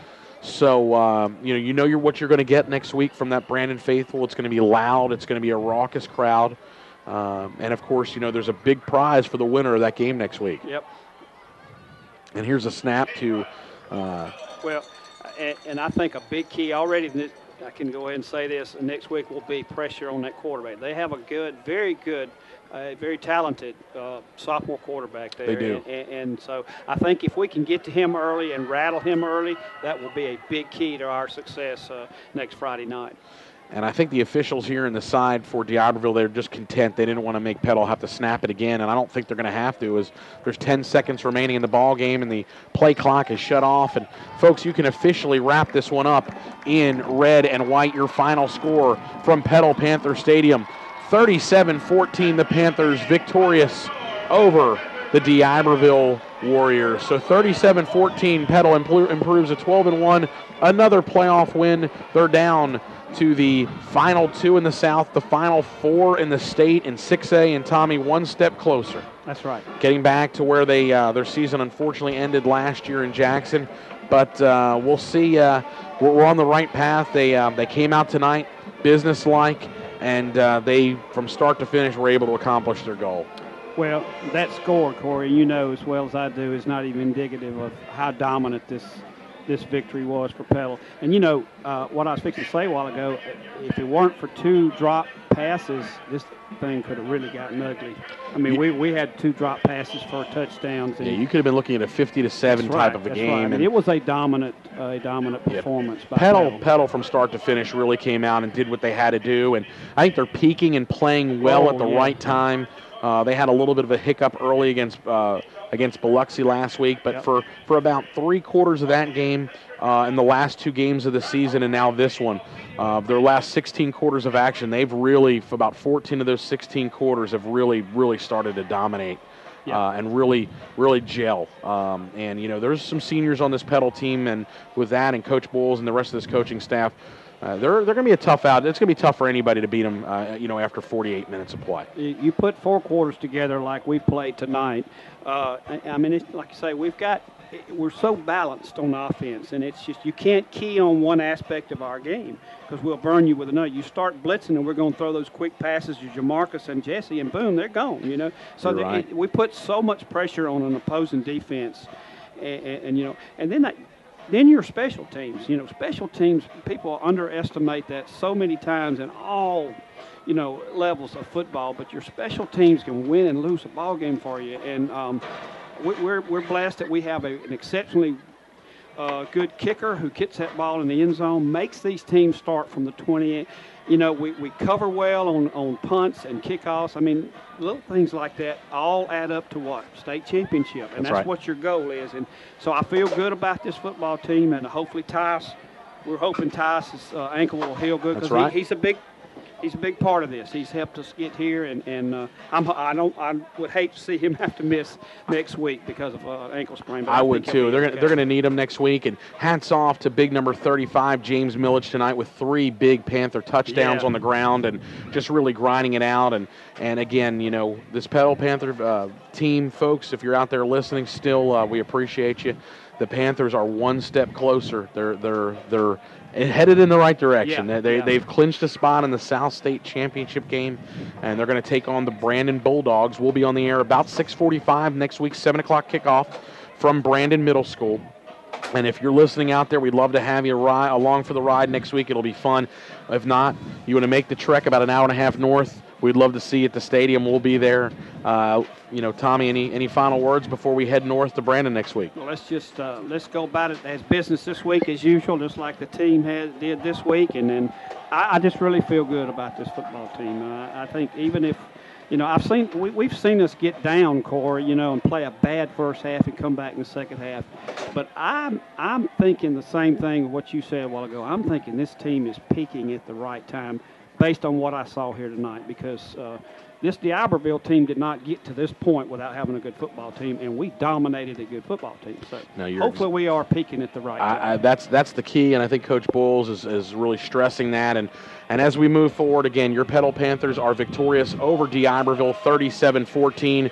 For Kyle Britt, Tommy Hudson, I'm Corey Tater. You've been listening to Petal Panther Football on 93.1 WGDQ. We'll be on the air again about 6:45 next week as we get set for the South State Championship game from Brandon High School, as Petal will take on the Brandon Bulldogs. Again, for Kyle Britt, Tommy Hudson, Corey Tater, our crew that works our internet, we appreciate everybody. Everybody gets us ready. John Rector, who gets us ready on the air for our radio broadcast, and everybody associated with Petal High School football. It's been a fun ride here at home. We look forward to making the trek north.